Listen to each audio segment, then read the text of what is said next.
안녕하세요. 저는 오민자라고 합니다. 정말 어처구니 없던 제 이야기 좀 들어주세요.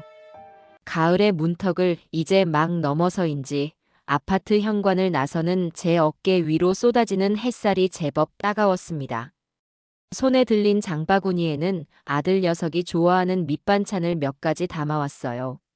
며느리 미정이가 중요한 해외 출장을 떠난 지 오늘로 닷새째. 혼자 있을 아들이 밥은 제대로 챙겨 먹는지, 집은 어지르고 살지 않는지, 어머니의 마음이란 건 자식이 40을 넘어도 늘 노심초사입니다. 아들네 아파트 단지에 들어서자 잘 가꿔진 화단에서 기분 좋은 풀내음이 풍겨왔습니다.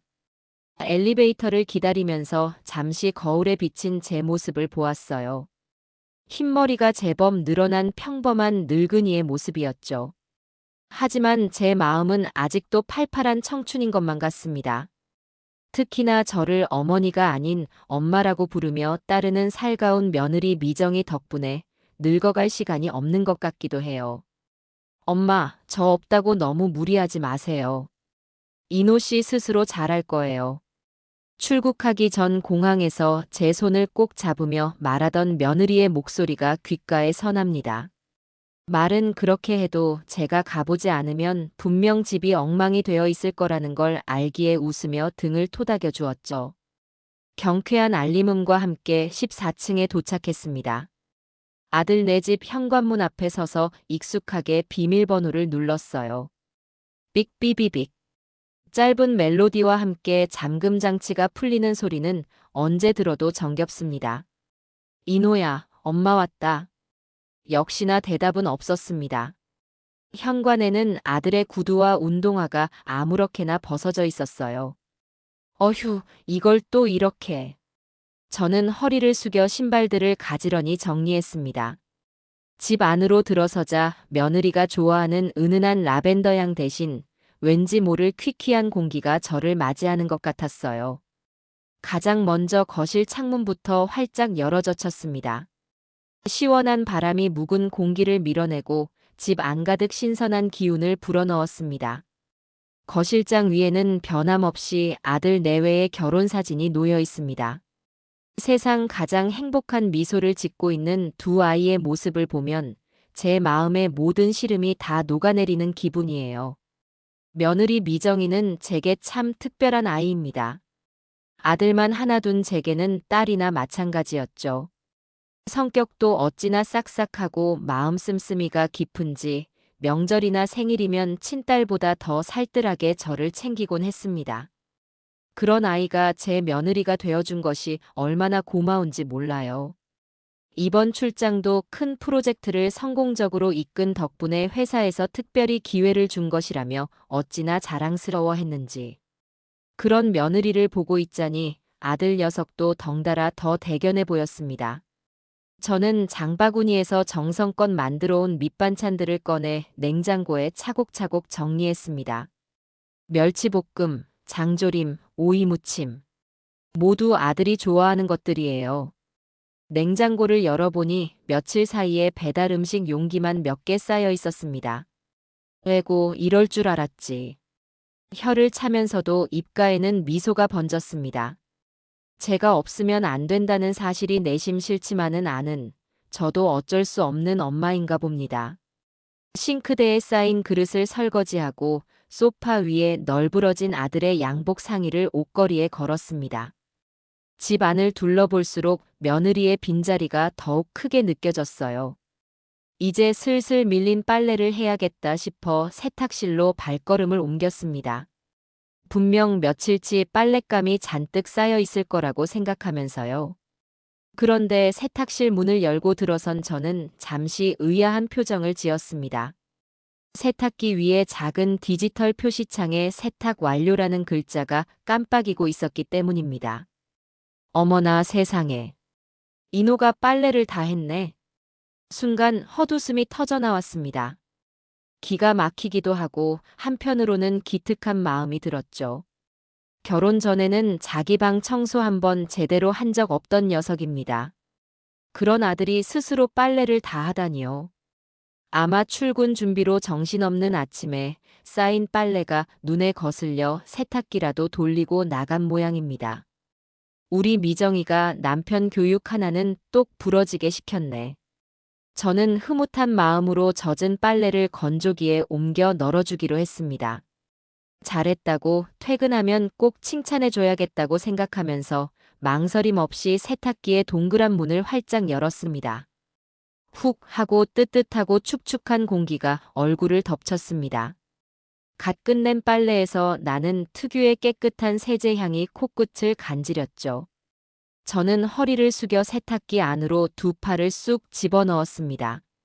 손에 잡히는 대로 아들의 셔츠와 속옷, 땀에 젖은 운동복, 그리고 며칠간 썼을 수건 따위를 한 움큼씩 꺼내기 시작했어요.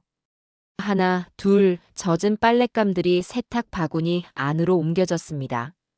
이제 거의 다 꺼냈구나 싶어 마지막으로 통 안쪽 깊숙이 손을 뻗어 남은 빨랫감을 걸어모으던 바로 그 순간이었습니다. 손끝에 무언가 아주 낯설고 기묘한 것이 닿았습니다. 아들의 면 속옷이나 톡톡한 수건의 질감과는 완전히 다른 감촉이었어요. 아주 얇고 비단처럼 매끄러우면서도 군데군데 무언가 까슬까슬하게 덧대어진 그런 생경한 느낌이었죠. 이게 뭐지? 저는 무심코 고개를 숙여 세탁기 안을 들여다보았습니다. 그리고 그 안에 남아있던 마지막 한 점을 집어 올린 순간 제 세상의 시간은 그대로 멈춰버리고 말았습니다. 제 손에 들려있던 것은 누가 봐도 젊은 여자의 것임이 분명한 아주 화려하고 대담한 디자인의 검은색 레이스 속옷 한 장이었습니다. 쿵! 심장이 발밑까지 아찔하게 떨어졌다가 다시 목구멍으로 치솟는 기분이었습니다. 저는 숨 쉬는 법조차 잊어버린 채 손에 들린 그 작은 천 조각을 멍하니 바라보았습니다. 흠뻑 젖어 축 늘어진 그것은 마치 불길한 비밀을 머금은 독버섯처럼 제 손바닥 위에서 섬뜩한 존재감을 드러내고 있었습니다. 이건 절대로 미정이의 것이 아니에요. 우리 며느리는 이런 요란한 물건은 거들떠보지도 않는 아이입니다. 취향을 떠나서 미정이는 지금 이 나라에 있지도 않아요. 지구 반대편에서 밤낮으로 일하고 있는 아이입니다. 그렇다면 도대체 이 속옷은, 이 망측한 물건은 대체 누구의 것이란 말입니까? 어째서 우리 아들 집 세탁기 안에서 아들의 옷가지와 뒤엉켜 이런 것이 나온단 말입니까? 머릿속이 하얗게 타들어가는 것 같았습니다. 아니야, 뭔가 잘못된 걸 거야. 내가 헛것을 본 건가? 애써 부정하려 해도 손바닥 위에 차갑고 축축한 감촉이 모든 것을 현실이라고 말해주고 있었습니다. 혹시 미정이가 출장 가기 전에 실수로 넣어놓고 간 게 아닐까? 하지만 그 가느다란 희망은 곧바로 산산조각 나고 말았습니다. 바로 이틀 전 제가 이 집에서 직접 세탁기를 돌렸습니다.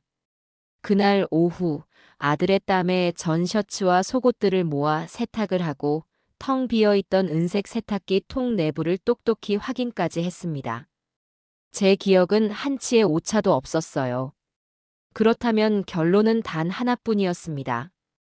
이 정체 모를 속옷은 제가 마지막으로 빨래를 하고 난 뒤부터 오늘 아침 사이, 즉 지난 48시간 이내에 이 집 세탁기 안으로 들어왔다는 뜻이 됩니다. 며느리가 없는 바로 그 시간 동안에요. 온몸에 피가 역류하는 것처럼 뜨거워졌다가 이내 얼음장처럼 차갑게 식어버렸습니다. 손이 사시나무처럼 떨려와 하마터면 손에 들고 있던 것을 바닥에 떨어뜨릴 뻔했어요. 저는 황급히 세탁기 문을 쾅 소리가 나게 닫고는 비틀거리며 두어 걸음 뒤로 물러났습니다. 이게 대체 무슨 날벼락 같은 상황인지 머리가 제대로 돌아가지를 않았습니다. 제가 평생을 바쳐 쌓아 올린 아들에 대한 믿음, 그리고 우리 가족의 행복이 저 작은 천 조각 하나에 무참히 무너져 내리고 있었습니다. 아니야, 우리 인호가, 우리 아들이 그럴 리가 없어. 저는 미친 사람처럼 고개를 저으며 중얼거렸습니다. 하지만 제 이성은 이미 끔찍한 진실을 향해 달려가고 있었습니다. 잠시 동안 세탁실 문 앞에 못 박힌 듯 서서 가쁜 숨을 몰아쉬었습니다. 이대로 주저앉아 울고 있을 수만은 없었어요. 정신을 바짝 차려야 했습니다. 지금은 그 무엇보다 냉정해져야 해요. 저는 결심한 듯 다시 세탁기 앞으로 다가갔습니다. 그리고 떨리는 손으로 그 작은 속옷 조각을 다시 집어들었습니다. 이것은 증거물입니다. 저는 마치 범죄 현장을 보존하려는 형사처럼 주방으로 달려가 서랍에서 가장 깨끗한 비닐 위생 봉투를 하나 꺼내왔어요. 물이 뚝뚝 떨어지는 그것을 조심스럽게 봉투 안에 담고 공기가 들어가지 않게 입구를 단단히 묶었습니다. 일단 이건 그 누구의 눈에도 띄지 않는 곳에 제가 잘 가지고 있어야 했습니다. 남은 빨래를 건조기로 옮기는 짧은 순간이 영겁의 시간처럼 길게 느껴졌습니다. 윙 하고 기계가 돌아가는 소리가 제 머릿속을 헤집는 것처럼 시끄럽게 울렸어요. 거실로 나온 저는 소파에 힘없이 주저앉았습니다. 눈앞에 보이는 익숙한 모든 풍경이 순식간에 낯설고 위선적으로 보였습니다. 아들 내외의 행복한 웃음소리가 가득했던 이 집이 이제는 차갑고 추악한 비밀을 품은 공간처럼 느껴졌어요. 저는 가만히 거실장 위의 결혼 사진을 바라보았습니다. 사진 속에서 세상 누구보다 행복하게 웃고 있는 아들의 얼굴 위로 칠흑 같은 검은색 레이스가 어른거렸습니다. 제발, 제발 이 모든 것이 그저 저의 늙은 망상이거나 아니면 아주 질 나쁜 오해이기를 간절히 빌고 또 빌었습니다. 하지만 제 안에 무언가는 이미 알고 있었습니다. 이건 시작에 불과하다는 것을요. 저는 굳게 담은 입술로 조용히 다짐했습니다. 오늘 퇴근하고 돌아오는 아들의 얼굴을 보고 반드시 제 입으로 직접 물어야겠다고. 그 대답을 듣기 전까지 저는 이 자리에서 한 발짝도 움직일 수 없을 것 같았습니다. 시간이 얼마나 흘렀을까요? 거실 소파에 돌처럼 굳어 앉아있던 저는 창문으로 스며드는 저녁 노을이 거실 바닥을 붉게 물들이는 것을 보고서야 겨우 정신을 차렸습니다. 제 손에는 여전히 차갑고 단단한 휴대폰이 들려 있었어요. 당장이라도 아들 녀석에게 전화를 걸어 이게 다 무슨 일이냐고 소리치고 싶은 마음이 목구멍까지 차올랐다가 쓰러지기를 수십 번도 더 반복했습니다. 하지만 그럴 수는 없었어요. 전화기 너머로 듣게 될 아들의 변명이나 거짓말을 감당할 자신이 없었습니다. 저는 제 눈으로 직접 보고 제 귀로 직접 들어야만 했습니다. 그놈의 표정, 눈빛, 목소리의 떨림 하나하나를 전부 확인해야만 직성이 풀릴 것 같았어요. 부엌 서랍 깊숙한 곳에 숨겨두었던 비닐봉지가 자꾸만 눈앞에 어른거렸습니다. 그 안에 든 망측한 물건이 마치 살아있는 생물처럼 제 머릿속을 기어다니며 모든 평온을 갉아먹고 있었습니다. 시계를 보니 어느덧 6시를 향하고 있었어요. 아들이 퇴근할 시간이 다가오고 있다는 뜻이었죠. 저는 비틀거리며 자리에서 일어나 부엌으로 향했습니다. 이대로 넋놓고 앉아있을 수만은 없었습니다. 평소와 똑같이 행동해야 해요. 아들이 조금이라도 눈치를 채게 해서는 안 됩니다. 저는 오늘 아무것도 발견하지 못한 사람처럼 그저 아들의 저녁밥을 챙겨주러 온 평범한 엄마의 모습이어야만 했습니다. 냉장고 문을 열고 아침에 가져온 밑반찬들을 다시 한번 확인했습니다. 그리고 김치찌개를 끓이기 위해 두부와 돼지고기를 꺼냈어요. 도마 위에 돼지고기를 올려놓고 칼을 드는 순간 손이 미세하게 떨려오는 것을 느꼈습니다. 정신 차리자, 오민자. 정신 똑바로 차려야 해. 저는 속으로 몇 번이고 되뇌며 일부러 더 힘을 주어 고기를 썰기 시작했습니다. 쿵, 쿵, 쿵. 도마를 내리찍는 소리가 딱딱하게 부엌을 울렸습니다. 마치 제 심장이 내려앉는 소리 같기도 했어요. 김치를 볶고 육수를 붓고 고기와 두부를 넣었습니다. 보글보글 찌개가 끓어오르는 소리가 들려왔지만 평소 같았으면 구수하게 퍼졌을 냄새가 오늘따라 전혀 느껴지지 않았습니다. 제 모든 감각이 오직 현관문 쪽을 향해 곤두서 있었기 때문이에요. 밥솥에서는 김이 모락모락 피어오르고 계란말이까지 먹음직스럽게 부쳐내 식탁 위에 올려놓았습니다. 완벽한 저녁 식탁이었어요. 하지만 이 모든 것이 폭풍전야의 고요함 속에서 벌어지는 기괴한 연극처럼 느껴졌습니다. 저는 식탁 의자에 잠시 앉아 창밖을 바라보았습니다. 어둠이 짙게 깔린 아파트 단지에 하나둘 불이 켜지기 시작했습니다. 저 불빛 아래에는 얼마나 많은 가족들이 평화로운 저녁을 보내고 있을까요? 불과 몇 시간 전까지만 해도 저 역시 그 평화로운 세상의 일부라고 믿어 의심치 않았습니다. 하지만 이제는 아니었어요. 저는 한순간에 행복이라는 울타리 밖으로 내쫓긴 기분이었습니다. 그때였습니다. 삑비비빅. 고요를 깨고 현관문 디지털 도어록 소리가 울려 퍼졌습니다. 제 심장이 철렁 내려앉았습니다. 올 것이 왔구나. 저는 마른 침을 삼키고 자리에서 일어나 최대한 아무렇지 않은 표정을 지으려 애쓰며 현관 쪽으로 걸어갔습니다. 다녀왔습니다. 피곤에 절은 아들의 목소리가 들리고 곧이어 문이 열리며 인호가 모습을 드러냈습니다. 그 녀석은 저를 보더니 희미하게 미소를 지었어요. 엄마 와 있었네. 저녁은 먹었고 너 주려고 아직 안 먹었다. 어서 손 씻고 와. 찌개 다 끓여놨어. 저는 최대한 부드러운 목소리로 말했습니다. 아들은 아무것도 눈치채지 못한 듯 우와 김치찌개. 냄새 좋다라며 가방을 소파에 던져놓고 곧장 화장실로 향했습니다. 저는 그런 아들의 뒷모습을 가만히 지켜보았습니다. 늘 보던 제 아들이 맞는데 오늘따라 왜 저렇게 낯설게 느껴지는 걸까요? 어깨는 축 처져 있고 걸음걸이에는 피곤함이 잔뜩 묻어 있었습니다. 평소와 다른 점은 전혀 찾아볼 수 없었어요. 그래서 더 소름이 끼쳤습니다. 저 태연한 모습 뒤에 대체 어떤 비밀을 숨기고 있는 걸까요? 잠시 후 아들은 편한 옷으로 갈아입고 식탁에 마주 앉았습니다. 저는 아들의 밥그릇에 따끈한 밥을 가득 퍼 담아주었어요. 일이 많이 힘드냐? 얼굴이 반쪽이 됐네, 우리 아들. 응. 요즘 좀 바빠. 새로 맡은 프로젝트 때문에 맨날 야근이야. 아들은 그렇게 말하며 김이 모락모락 나는 찌개를 한 숟가락 크게 떠서 입으로 가져갔습니다. 그리고는 역시 엄마 찌개가 최고야. 식당에서 파는 거랑은 비교가 안 되라며 엄지를 치켜 세웠습니다. 저는 그런 아들을 보며 애써 웃어 보였지만 속은 새까맣게 타들어가고 있었습니다. 야근이라고? 정말 야근 때문에 힘든 게 맞는 걸까? 의심의 씨앗은 한번 싹을 틔우자 무서운 속도로 자라나 제 온 마음을 잠식하기 시작했습니다. 식사를 하는 내내 우리는 별다른 말을 하지 않았습니다.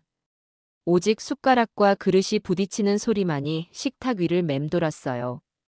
저는 밥을 거의 먹지 못했습니다. 밥알이 모래알처럼 껄끄러워 도저히 삼킬 수가 없었죠. 그저 묵묵히 밥을 먹는 아들의 얼굴만 뚫어지게 쳐다볼 뿐이었습니다. 제 시선을 느꼈는지 아들이 고개를 들고 물었습니다. 엄마는 왜 안 먹어? 내 얼굴에 뭐 묻었어? 아니, 아니다. 그냥 우리 아들 밥 먹는 모습 오랜만에 보는 것 같아서.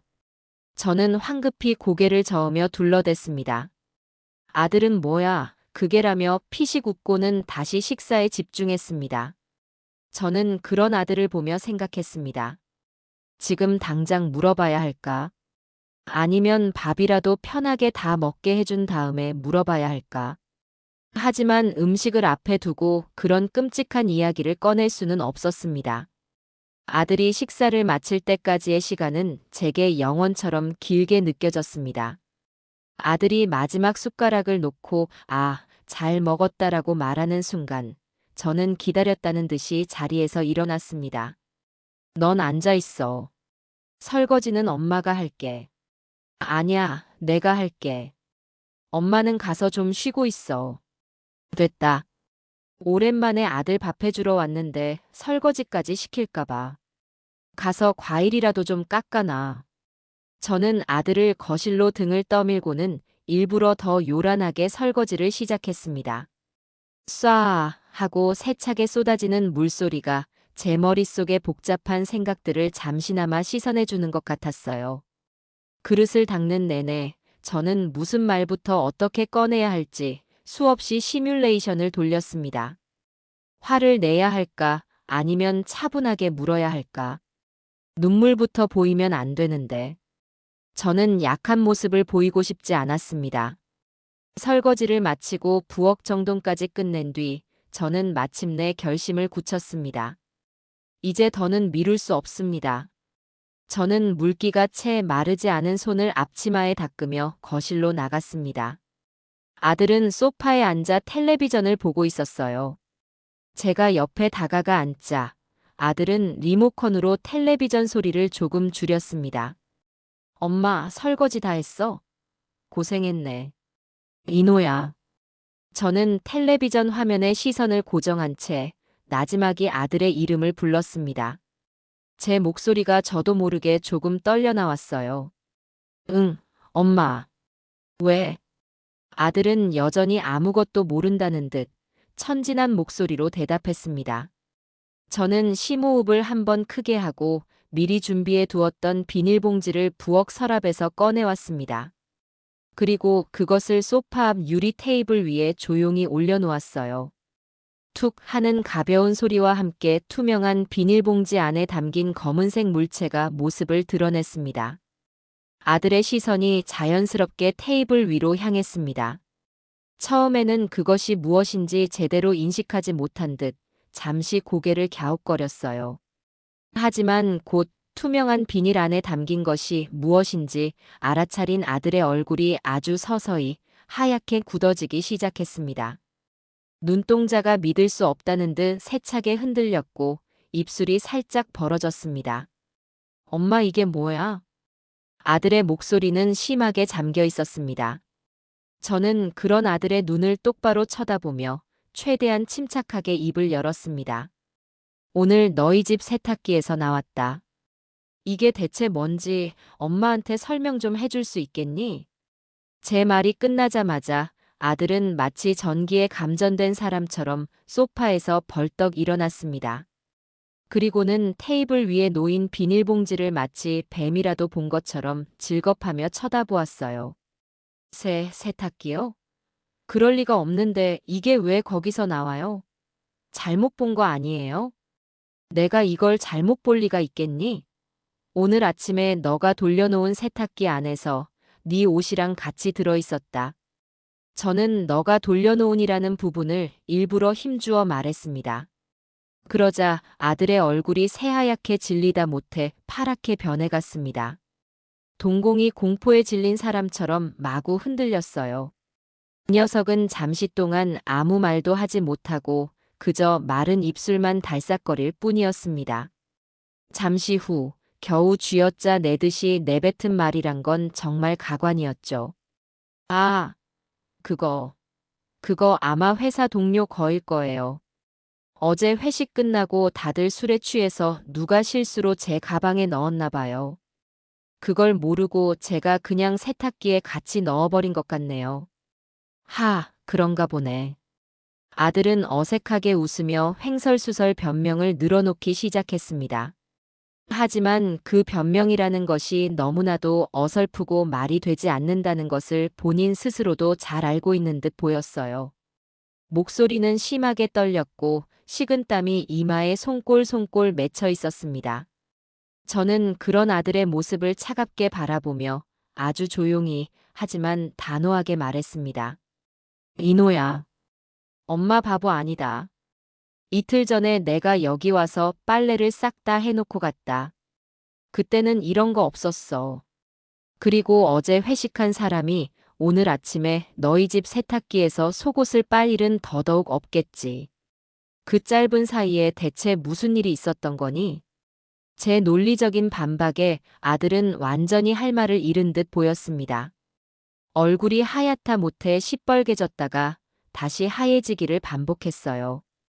녀석은 당황한 나머지 손을 어디에 둬야 할지 몰라 허공에서 허우적거렸습니다.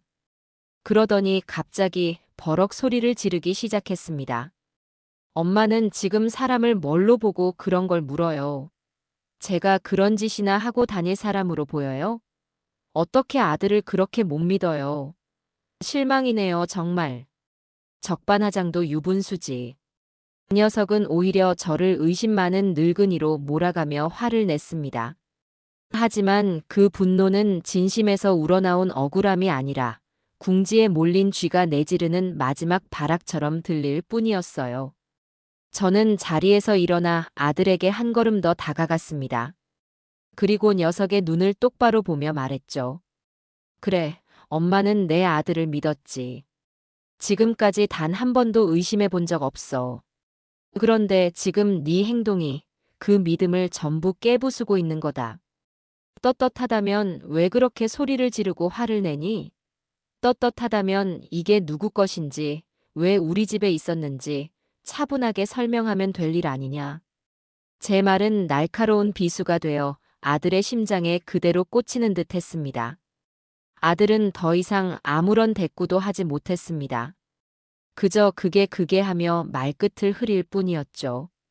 모든 변명이 막히고 더 이상 빠져나갈 구멍이 없다고 판단한 순간 녀석은 정말 믿을 수 없는 행동을 했습니다.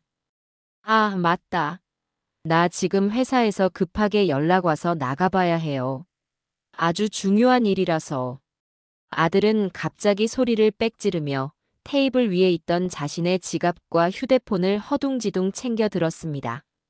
제가 이노야, 어딜 가? 라며 붙잡을 새도 없이 녀석은 번개 같은 속도로 현관으로 달려갔습니다. 그리고는 신발을 제대로 신는 둥 마는 둥 구겨 신은 채 현관문을 박차고 나가버렸습니다.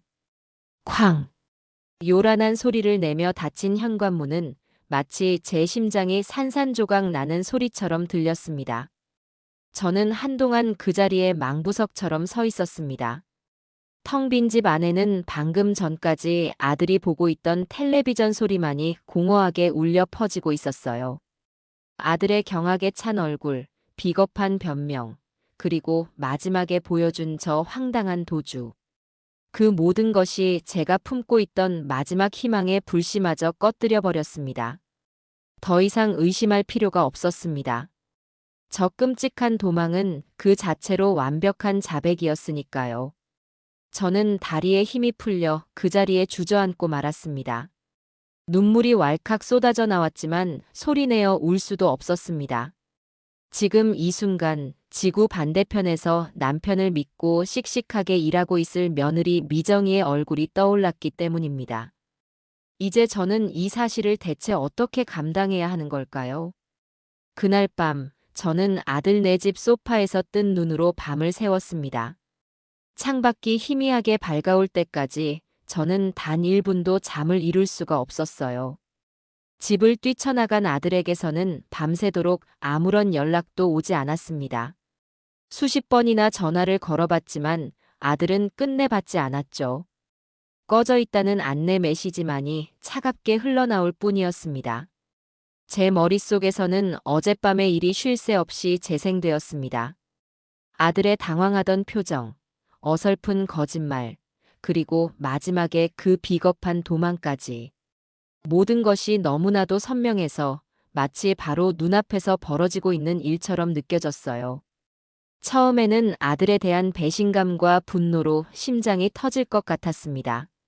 제가 평생을 바쳐 키운 아들이 어떻게 제게, 그리고 자기 아내에게 이런 끔찍한 짓을 할 수 있단 말입니까? 하지만 이내 분노는 깊은 슬픔과 절망감으로 바뀌었습니다. 제가 가장 걱정되는 것은 바로 며느리 미정이었습니다. 아무것도 모른 채 먼 타국에서 남편을 그리워하며 고생하고 있을 며느리를 생각하니 가슴이 미어졌어요. 당장이라도 국제 전화를 걸어 이 모든 사실을 알려야 하는 게 아닐까 수없이 고민했습니다. 하지만 그럴 수는 없었어요. 중요한 출장 중에 있는 며느리에게 이런 청천벽력 같은 소식을 전해 그 아이의 앞길을 망칠 수는 없는 노릇이었습니다. 동이 트고 저는 퉁퉁 부은 눈으로 자리에서 일어났습니다. 이대로 주저앉아 슬퍼하고만 있을 수는 없어요. 며느리가 돌아오기 전까지 제 손으로 모든 것을 확인하고 정리해야만 했습니다. 내 아들이 저지른 끔찍한 잘못을 이 어미의 손으로 직접 파헤치고 단죄해야겠다고 저는 굳게 마음먹었습니다. 이것은 단순한 분노나 복수심이 아니었어요. 제 딸이나 다름없는 며느리 미정이를 지키기 위한 어미로서의 마지막 책무라고 생각했습니다. 그 순간부터 저는 더 이상 슬퍼하는 어머니가 아니었습니다. 저는 냉철한 수사관이 되어야만 했어요. 감정에 휩쓸리지 않고 오직 사실과 증거만을 가지고 움직여야 합니다. 저는 제 자신에게 몇 번이고 그렇게 다짐하며 조용한 반격의 첫걸음을 내디뎠습니다. 가장 먼저 해야 할 일은 증거를 수집하는 것이었습니다. 어젯밤 아들의 반응으로 이미 모든 것은 확실해졌지만 나중에 녀석이 발뺌하지 못하도록 명백한 물증이 필요했어요. 저는 아들 부부가 사용하는 안방으로 들어갔습니다. 평소 같으면 아들 내외의 사적인 공간이라며 문 앞에서 망설였겠지만 지금은 그럴 때가 아니었죠. 방은 며느리가 떠나기 전 정리해둔 그대로 깔끔했습니다. 저는 가장 먼저 아들의 옷장 문을 열었습니다. 그리고 어제 입고 나갔던 양복을 찾아 그 주머니부터 뒤지기 시작했어요. 평소 꼼꼼하지 못한 아들은 영수증이나 명함 같은 것을 주머니에 아무렇게나 쑤셔 넣는 버릇이 있었기 때문입니다. 역시나 양복 안주머니에서 구겨진 카드 영수증 한 장이 나왔습니다. 저는 떨리는 손으로 영수증을 펼쳐보았습니다. 날짜는 바로 어제 저녁. 결제 장소는 집에서 그리 멀지 않은 곳에 위치한 꽤나 고급스러워 보이는 이탈리안 레스토랑이었습니다. 그리고 결제 금액은 15만 8천 원. 아무리 비싼 레스토랑이라고 해도 혼자서 저녁 식사로 먹기에는 너무나 큰 금액이었죠. 분명히 2인분 이상을 주문했을 겁니다. 순간 어제 저녁 식탁에서 아들이 했던 말이 제 뇌리를 스쳐 지나갔습니다. 새로 맡은 프로젝트 때문에 맨날 야근이야. 이 녀석은 제게 야근을 한다고 거짓말을 하고 다른 누군가와 우아하게 저녁 식사를 즐기고 있었던 겁니다. 저는 피가 거꾸로 솟는 기분이었지만 애써 감정을 억누르고 영수증을 사진으로 찍어둔 뒤 제 가방 깊숙한 곳에 챙겨 넣었습니다. 이것이 첫 번째 증거였습니다. 다음으로 제가 향한 곳은 아들의 서재였습니다. 컴퓨터를 잘 다루지 못하는 저로서는 컴퓨터를 뒤지는 것은 무리라고 판단했어요. 대신 저는 아들이 쓰레기를 모아두는 작은 휴지통을 샅샅이 뒤지기 시작했습니다. 혹시라도 무언가 단서가 될 만한 것이 있을까 싶어서였죠. 한참을 뒤지던 중 구겨진 영화 티켓 2장을 발견했습니다. 날짜는 사흘 전 평일 저녁. 며느리가 출장을 떠난 바로 다음 날이었습니다. 영화 제목은 요즘 젊은이들 사이에서 유행한다는 로맨틱 코미디 영화였어요. 아들 녀석은 원래 그런 종류의 영화는 유치하다며 거들떠보지도 않는 성격이었습니다. 2장의 티켓은 그날 밤 아들이 혼자가 아니었다는 것을 명백하게 증명해주고 있었습니다. 저는 그 티켓 역시 고이 챙겼습니다. 증거가 하나씩 모일수록 아들에 대한 배신감과 함께 제 결심은 더욱 단단해져만 갔습니다. 집 안을 아무리 더 뒤져봐도 결정적인 증거는 나오지 않았습니다. 이제는 집 밖으로 눈을 돌려야 할 때라고 생각했어요. 저는 일부러 음식물 쓰레기 봉투를 들고 밖으로 나갔습니다. 그리고는 엘리베이터를 기다리는 척하며 평소 안면이 있던 아파트 경비 아저씨에게 다가가 말을 걸었어요. 아저씨, 안녕하세요. 식사는 하셨어요? 아이고, 사모님. 안녕하세요. 그럼요, 든든하게 먹었지요. 다름이 아니라 저희 아들이 요즘 통 얼굴 보기가 힘들어서요. 회사 일이 많이 바쁜지 매일 밤늦게 들어오는 것 같더라고요. 혹시 밤에 오가는 거 보신 적 있으세요? 저는 최대한 아들을 걱정하는 어머니의 얼굴을 하고 자연스럽게 질문을 던졌습니다. 경비 아저씨는 잠시 고개를 갸웃거리더니 별 생각 없이 대답했습니다. 글쎄요, 워낙 입주민이 많아서 제가 다 기억은 못합니다만 아드님이 며칠 전부터 젊은 아가씨랑 같이 다니는 건 몇 번 봤네요. 두 분이 아주 다정해 보이던데요. 퇴근도 같이 하는 것 같던데 회사 동료인가 보죠? 경비 아저씨의 마지막 말은 제 귀에 제대로 들리지 않았습니다. 젊은 아가씨랑 같이 다닌다. 아주 다정해 보였다. 이 말들이 마치 망치처럼 제 머리를 세게 내리쳤습니다. 저는 애써 태어난 척 웃으며 네, 아마 그럴 거예요. 알려주셔서 감사해요라고 말하고는 서둘러 그 자리를 피했습니다. 심장이 미친 듯이 뛰고 손끝이 차갑게 식어갔습니다. 아파트 벤치에 잠시 주저앉아 숨을 골랐습니다. 이제 상황은 명백해졌습니다. 아들은 며느리가 집을 비운 틈을 타 다른 여자를, 그것도 이 집까지 끌어들였던 겁니다. 세탁기에 있던 그 속옷, 레스토랑 영수증, 영화 티켓, 그리고 경비 아저씨의 증언까지. 모든 퍼즐 조각이 하나의 끔찍한 그림을 완성하고 있었습니다. 저는 고개를 들어 아들 네 집 창문을 바라보았습니다. 한때는 제게 가장 큰 자랑이자 행복의 상징이었던 저곳이 이제는 끔찍한 비밀과 거짓으로 가득 찬 위선의 공간처럼 느껴졌어요. 눈물이 핑 돌았지만 저는 입술을 굳게 깨물고 눈물을 참았습니다. 지금은 울 때가 아닙니다. 이제 겨우 시작일 뿐이니까요. 저는 더 확실하고 더 빼도 박도 못할 증거를 찾아야만 했습니다. 그 여자와 내 아들이 함께 있는 명백한 증거를요. 저는 자리에서 일어나 다시 집으로 향했습니다. 제 머릿속에는 이미 다음 계획이 그려지고 있었습니다. 조용한 반격은 이제 막 이막을 올리고 있었습니다. 집으로 돌아온 저는 한참 동안 거실을 서성였습니다. 레스토랑 영수증과 경비 아저씨의 증언만으로는 부족했어요.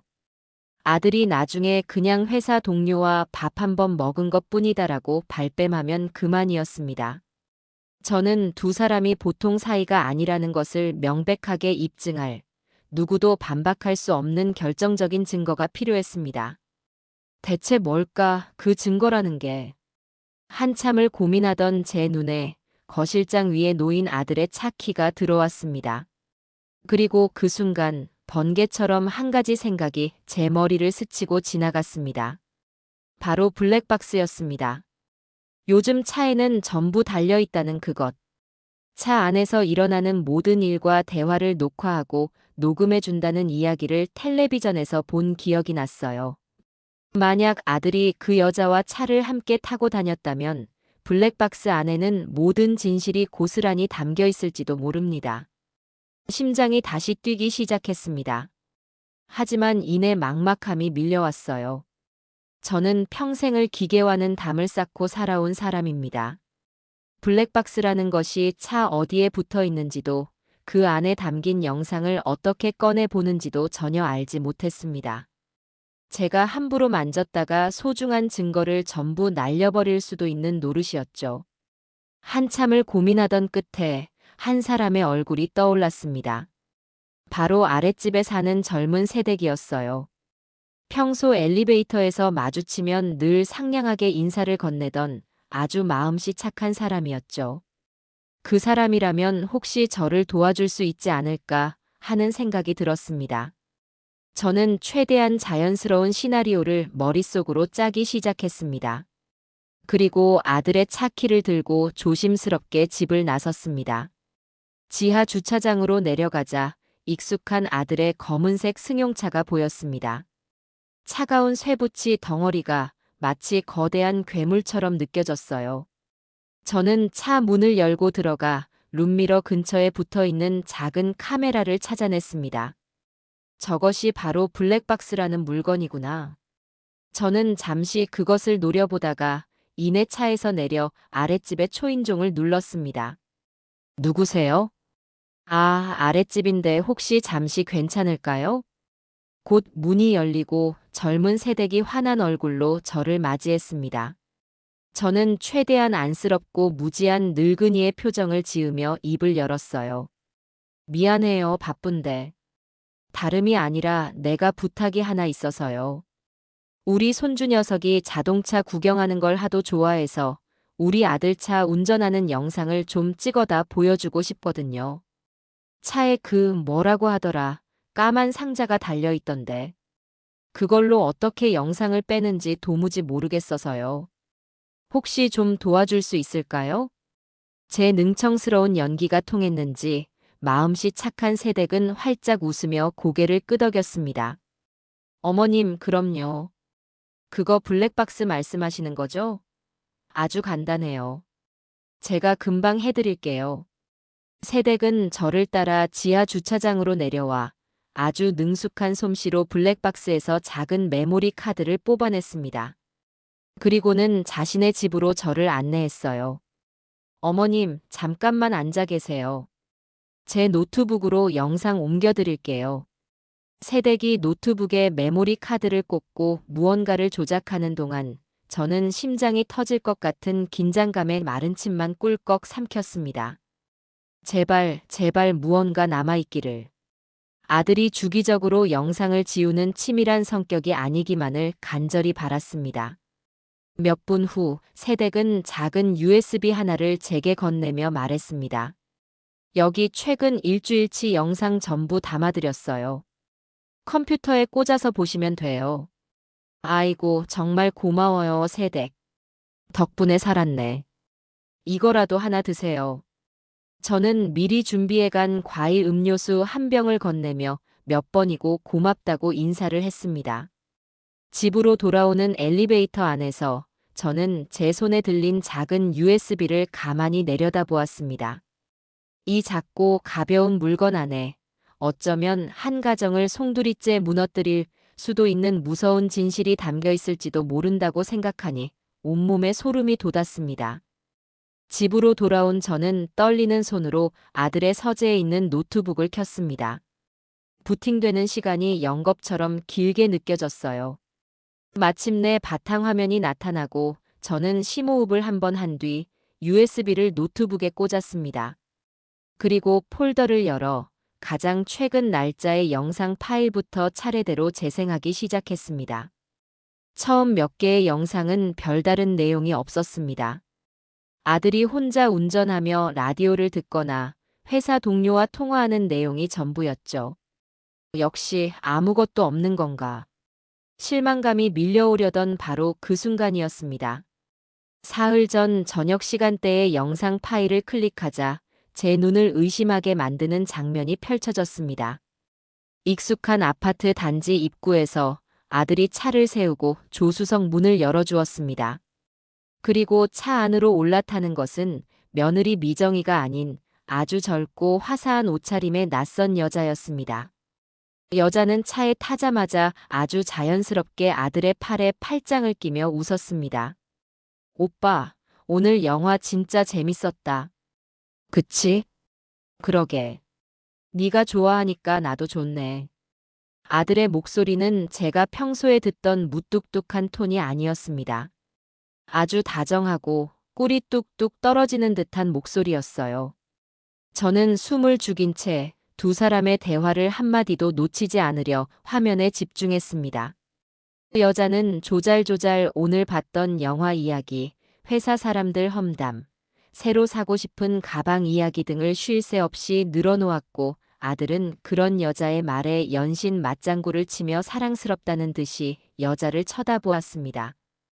저는 제 눈앞에 펼쳐지는 광경을 도저히 믿을 수가 없었습니다. 저 남자가 며느리 앞에서는 피곤하다는 말만 반복하던 내 아들이란 말인가. 차가 신호에 걸려 잠시 멈추자 아들은 아주 자연스럽게 여자의 머리를 쓰다듬고 볼에 가볍게 입을 맞추었습니다.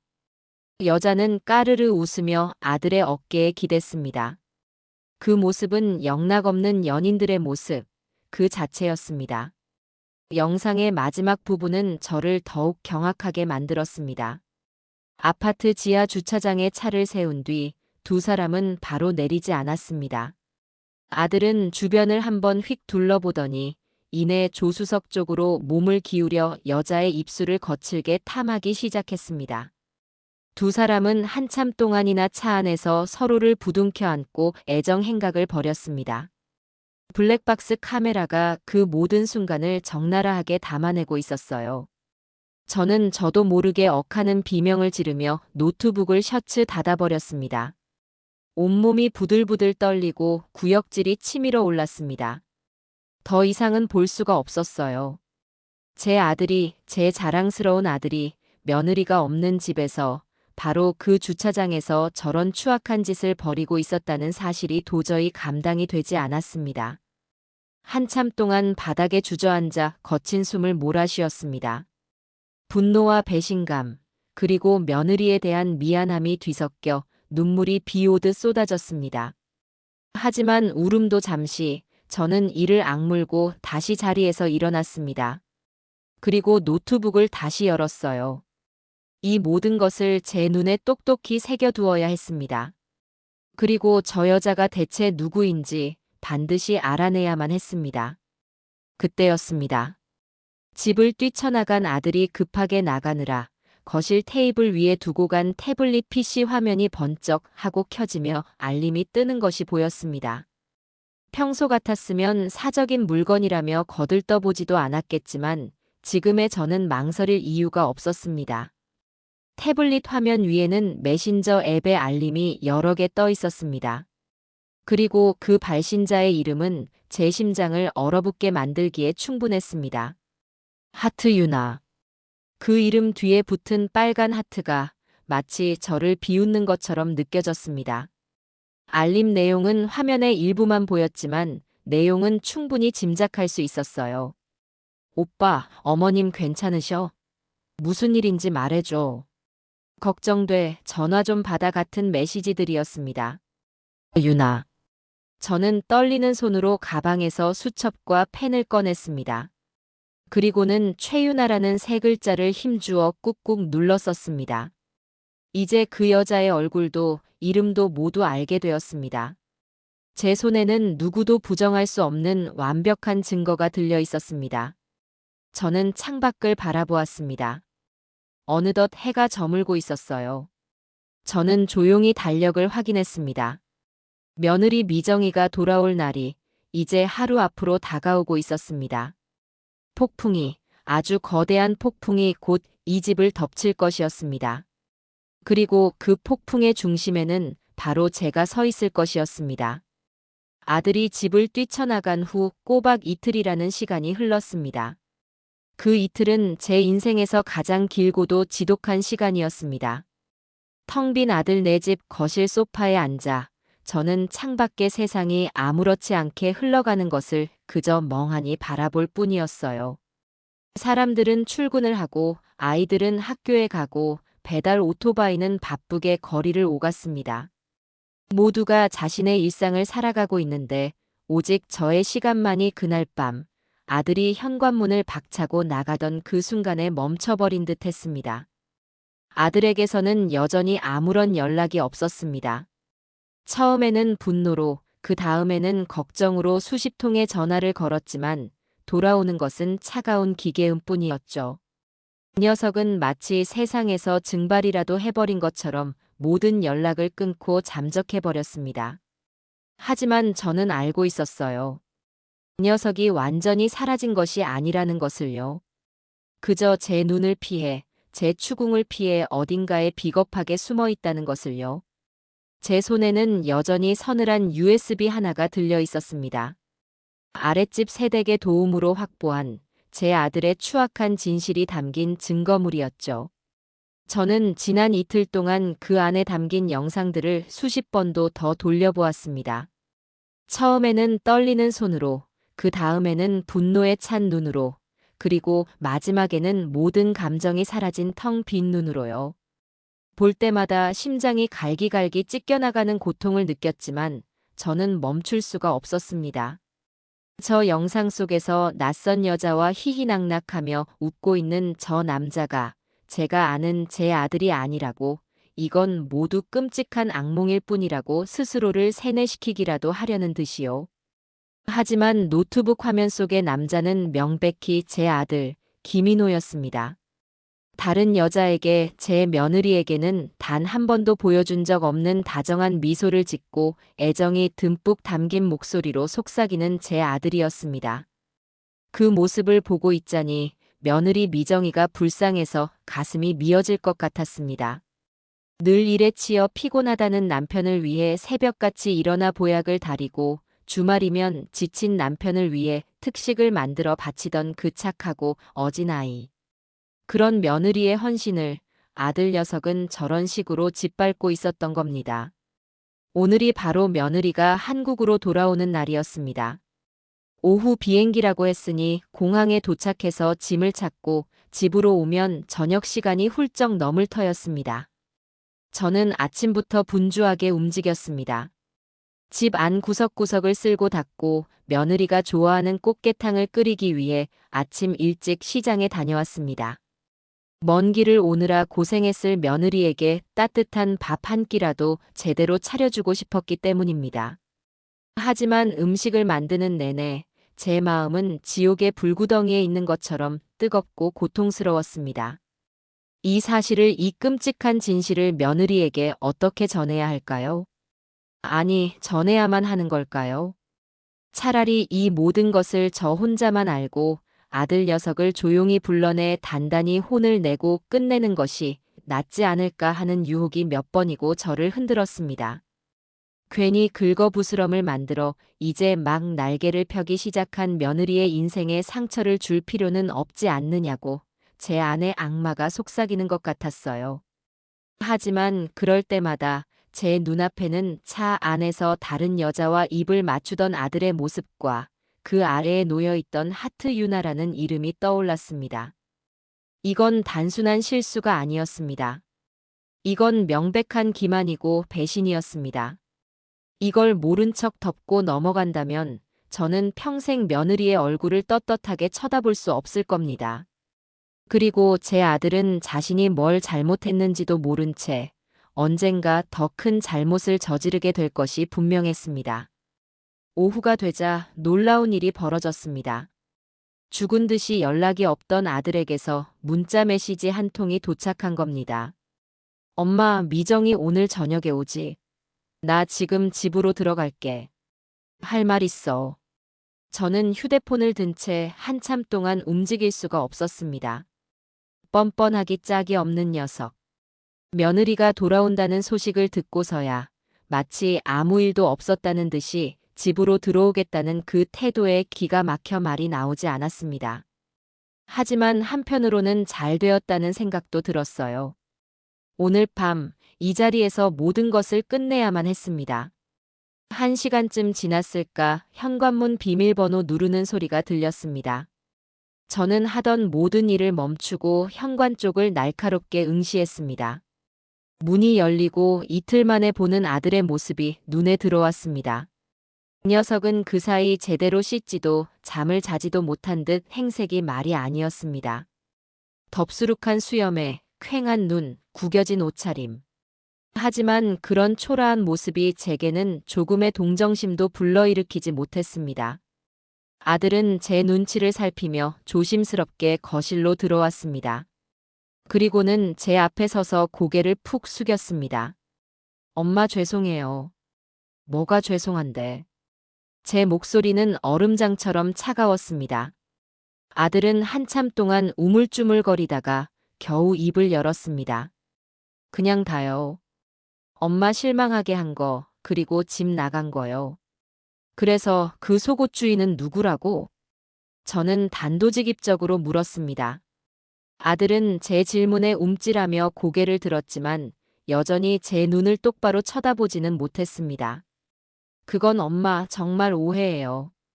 그냥 잠깐 만난 사이인데 그 여자가 나한테 앙심을 품고 일부러 그런 것 같아요. 나도 피해자라고요. 기가 막혔습니다. 마지막 순간까지 저렇게 구차하고 비겁한 변명을 늘어놓을 줄은 몰랐어요. 피해자? 저는 차갑게 비웃으며 말했습니다. 피해자? 피해자는 지금 네 아내 미정이지, 너가 아니야. 그리고 잠깐 만난 사이인데 차 안에서 그런 짓까지 한단 말이니? 차 안이라는 말에 아들의 눈이 경악으로 커졌습니다. 제가 블랙박스 영상을 확인했다는 사실을 꿈에도 몰랐던 모양입니다. 그 녀석의 얼굴이 다시 새하얗게 질려갔습니다. 엄마, 그걸 어떻게? 내가 어떻게 알았는지는 중요하지 않아. 중요한 건 너가 네 아내를 배신했다는 사실이지.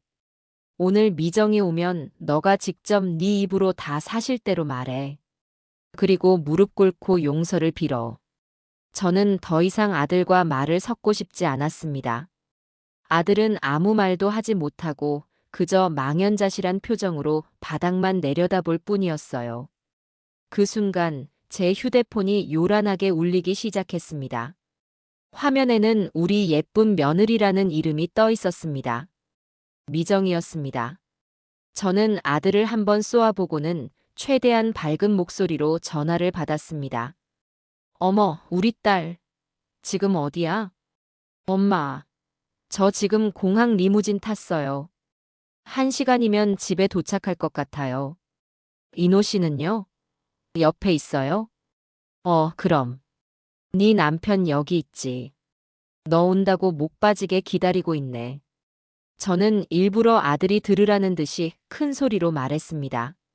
아들은 제 말에 고개를 푹 숙인 채 죄인처럼 서 있을 뿐이었죠. 그렇게 며느리와의 짧은 통화가 끝나고 집 안에는 다시 무거운 침묵이 내려앉았습니다. 이제 1시간 뒤면 이 모든 비밀을 마주해야 할 주인공이 도착할 것이었습니다. 저녁 8시가 조금 넘은 시간, 마침내 현관문이 열리고 며느리 미정이가 큰 캐리어를 끌고 모습을 드러냈습니다. 일주일 만에 보는 며느리의 얼굴은 조금 피곤해 보였지만 밝고 건강한 모습이었습니다. 엄마, 이노 씨, 나왔어요. 미정이는 환하게 웃으며 저와 아들에게 달려와 안겼습니다. 저는 그런 며느리를 꼭 안아주며 등을 토닥여 주었어요. 고생했다, 우리 딸. 어서 와. 하지만 제 눈은 어색하게 며느리를 끌어안는 아들의 굳은 표정을 놓치지 않고 있었습니다. 이야, 이게 다 무슨 냄새야? 엄마, 저 온다고 맛있는 거 하셨구나. 최고. 미정이는 아무것도 모른 채 어린아이처럼 신이 나서 식탁으로 달려갔습니다. 저는 그런 며느리의 뒷모습을 보며 가슴이 아려왔습니다. 저렇게 해맑은 아이에게 어떻게 그 끔찍한 사실을 전해야 할까요? 우리는 식탁에 둘러앉았습니다. 저는 며느리의 그릇에 곱게 살을 발라주고 따뜻한 국물을 떠주며 그동안의 안부를 물었습니다. 며느리는 출장지에서 있었던 일들을 신이 나서 제잘제잘 늘어놓았어요. 성공적으로 계약을 마친 이야기, 외국인 동료들과 있었던 재미있는 에피소드, 그리고 그곳의 아름다운 풍경 이야기까지. 식탁은 오롯이 며느리의 활기찬 목소리로만 채워지고 있었습니다. 저와 아들은 그저 간간히 그랬구나, 잘했네 같은 짧은 추임새를 넣을 뿐이었죠. 한참을 신나게 이야기하던 며느리가 문득 무언가 생각났다는 듯이 아들을 보며 말했습니다. 아, 맞다. 이노 씨. 내가 없는 동안 별일 없었어. 회사 일은 바빴고. 아들은 질문을 받은 학생처럼 움찔하며 대답했습니다. 어, 그냥 뭐 똑같았지. 바쁘고 피곤하고. 에이, 그래도 내가 신신당부하고 간 사람이 있는데. 든든하지 않았어? 며느리는 장난스럽게 웃으며 말했습니다. 저는 그저 묵묵히 국을 떠먹으며 두 사람의 대화를 지켜보고 있었습니다. 그리고 바로 다음 순간 저는 제 귀를 의심해야만 했습니다. 며느리의 입에서 제가 절대로 듣고 싶지 않았던, 하지만 동시에 가장 듣고 싶었던 그 이름이 흘러나왔기 때문입니다. 당신네 팀에 최유나 씨 있잖아. 내가 출장 가기 전에 따로 부탁했거든. 우리 남편 외롭지 않게 잘 좀 챙겨달라고. 밥도 좀 사주고 가끔 말동무도 되어주라고. 정말 착하고 싹싹한 후배라니까. 유나 씨가 잘해줬지? 쨍그랑. 제가 들고 있던 숟가락이 바닥으로 떨어지는 소리가 요란하게 식탁의 정적을 깨뜨렸습니다. 저는 숨을 쉴 수가 없었어요. 최유나. 아들의 태블릿 PC에서 보았던 그 이름, 블랙박스 영상 속에서 아들과 입을 맞추던 바로 그 여자의 이름이었습니다. 제 심장이 바닥으로 곤두박질 치는 기분이었습니다. 저는 천천히 고개를 들어 아들을 바라보았습니다. 아들은 마치 유령이라도 본 사람처럼 얼굴이 새하얗게 질린 채 며느리를 쳐다보고 있었습니다. 그 눈에는 공포와 당혹감, 그리고 경악이 뒤섞여 있었습니다.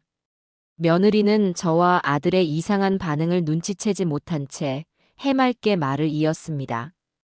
왜 그래, 두 사람 다? 내가 뭐 이상한 말 했어? 아, 유나 씨한테 선물도 사왔는데. 내일 회사 가서 전해줘야겠다. 악마의 속삭임이란 바로 이런 것일까요? 아무것도 모르는 며느리의 순진한 말이 그 어떤 비수보다도 더 날카롭게 저와 아들의 심장을 꿰뚫고 있었습니다. 저는 더 이상 참을 수가 없었습니다. 저는 굳은 얼굴로 자리에서 일어났습니다. 그리고 결심했습니다.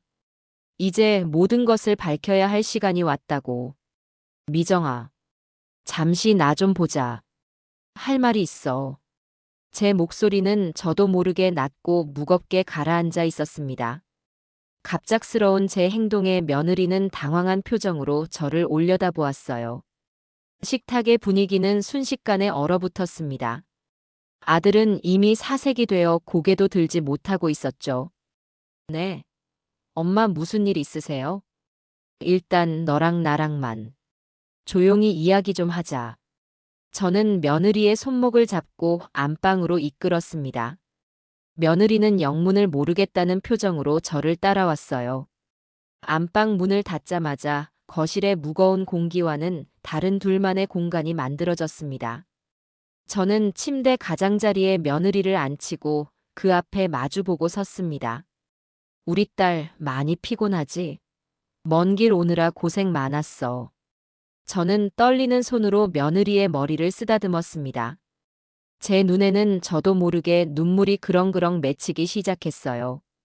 제 심상치 않은 모습에 며느리의 얼굴에도 조금씩 불안한 기색이 서리기 시작했습니다.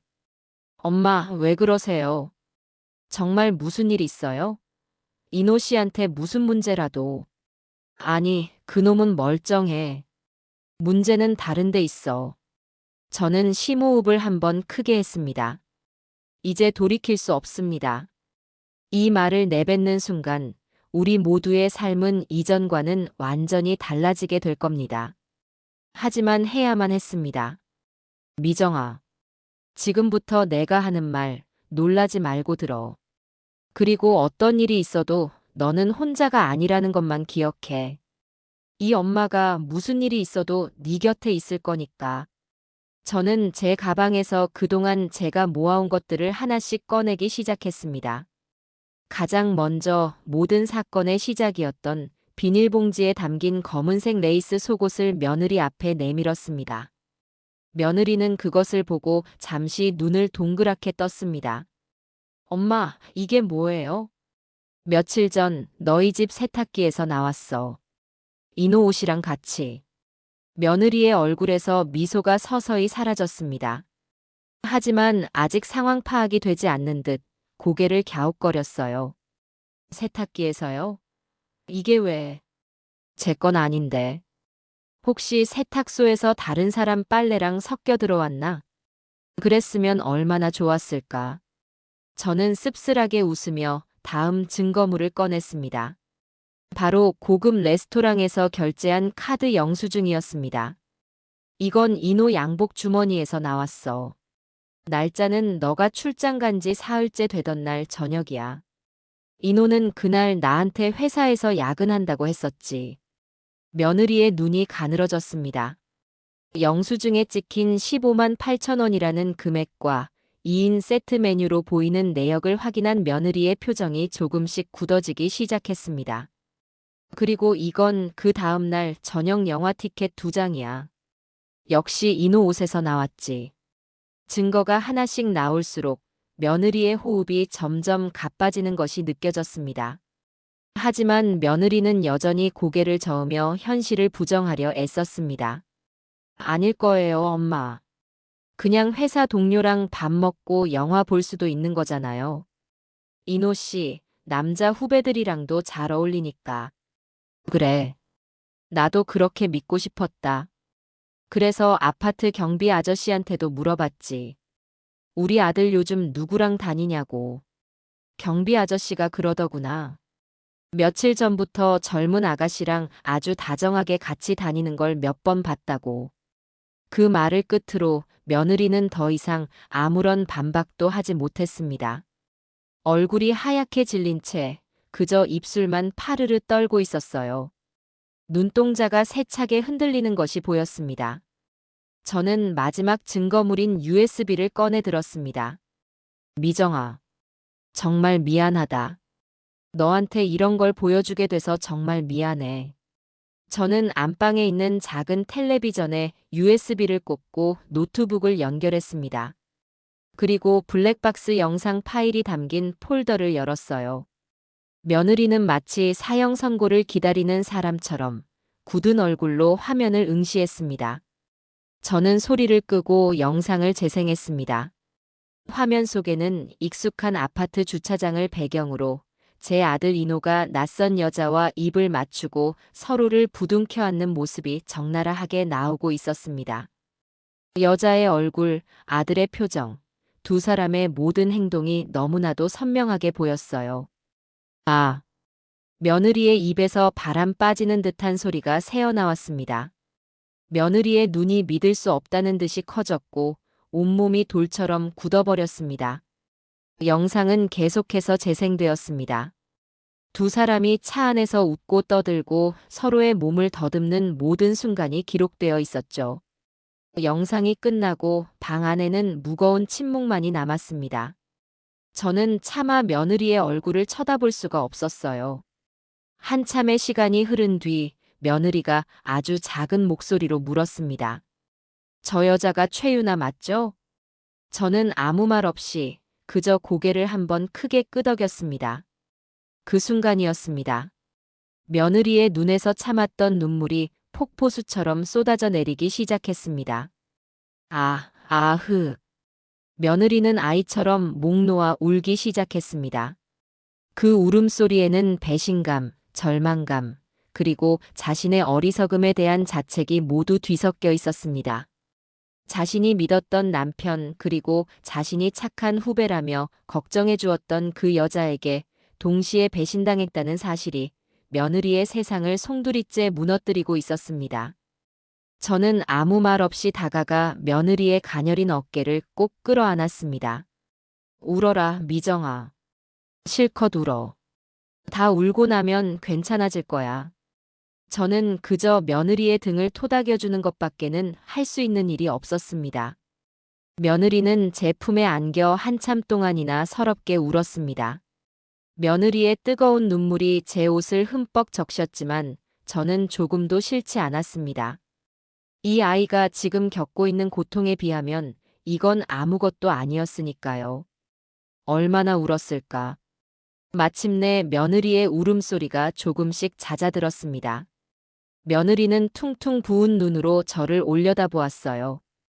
그리고는 제 손을 꼭 잡으며 말했습니다. 엄마, 저 이제 어떻게 해야 해요? 너무 무서워요. 모든 게 다 끝난 것 같아요. 저는 그런 며느리의 눈을 똑바로 마주보며 아주 단호하고 힘있는 목소리로 말했습니다. 아니, 끝나지 않았어. 이제 시작이야. 제 말에 며느리의 눈이 흔들렸습니다. 저는 며느리의 두 손을 더욱 굳게 잡았습니다. 미정아, 잘 들어. 너는 지금 이 순간부터 절대 피해자가 아니야. 저것들한테 인생을 망친 불쌍한 여자가 되어서는 안 돼. 너는 이 모든 것을 바로잡고 저 두 인간에게 죗값을 치르게 할 심판자가 되어야 해. 심판자요? 그래. 너는 아무 잘못 없어. 잘못은 명백하게 저 두 인간이 저질렀다.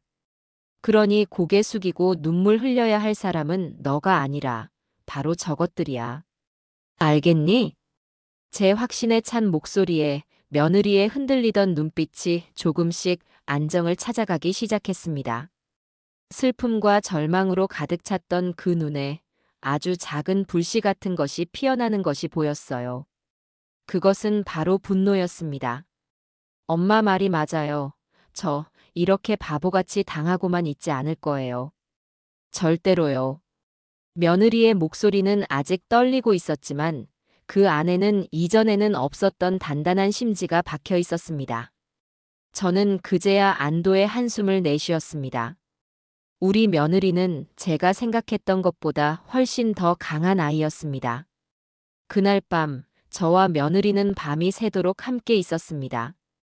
거실에 있던 아들은 안방에서 들려오는 며느리의 울음소리에 안절부절 못하다가 결국 모든 것을 포기한 듯 제 방으로 들어가 문을 잠가버렸습니다. 저와 며느리는 그 비겁한 남자를 철저히 무시했습니다. 우리는 앞으로 어떻게 해야 할지에 대해 의논하기 시작했습니다. 가장 먼저 내일 당장 유능한 이혼 전문 변호사를 찾아가기로 했습니다. 그리고 오늘 우리가 확인한 모든 증거들을 차곡차곡 정리했죠. 며느리는 눈물을 흘리면서도 아주 이성적이고 침착하게 상황을 분석하기 시작했습니다. 그 모습이 어찌나 대견하고 안쓰러운지 저는 몇 번이고 며느리를 끌어안아주고 싶었습니다. 그리고 대화의 마지막에 며느리가 차갑게 식은 목소리로 말했습니다. 엄마, 그냥 이혼만 하고 끝내지는 않을 거예요. 그 두 사람, 제가 받은 고통의 1000배, 10,000배로 돌려받게 만들 거예요.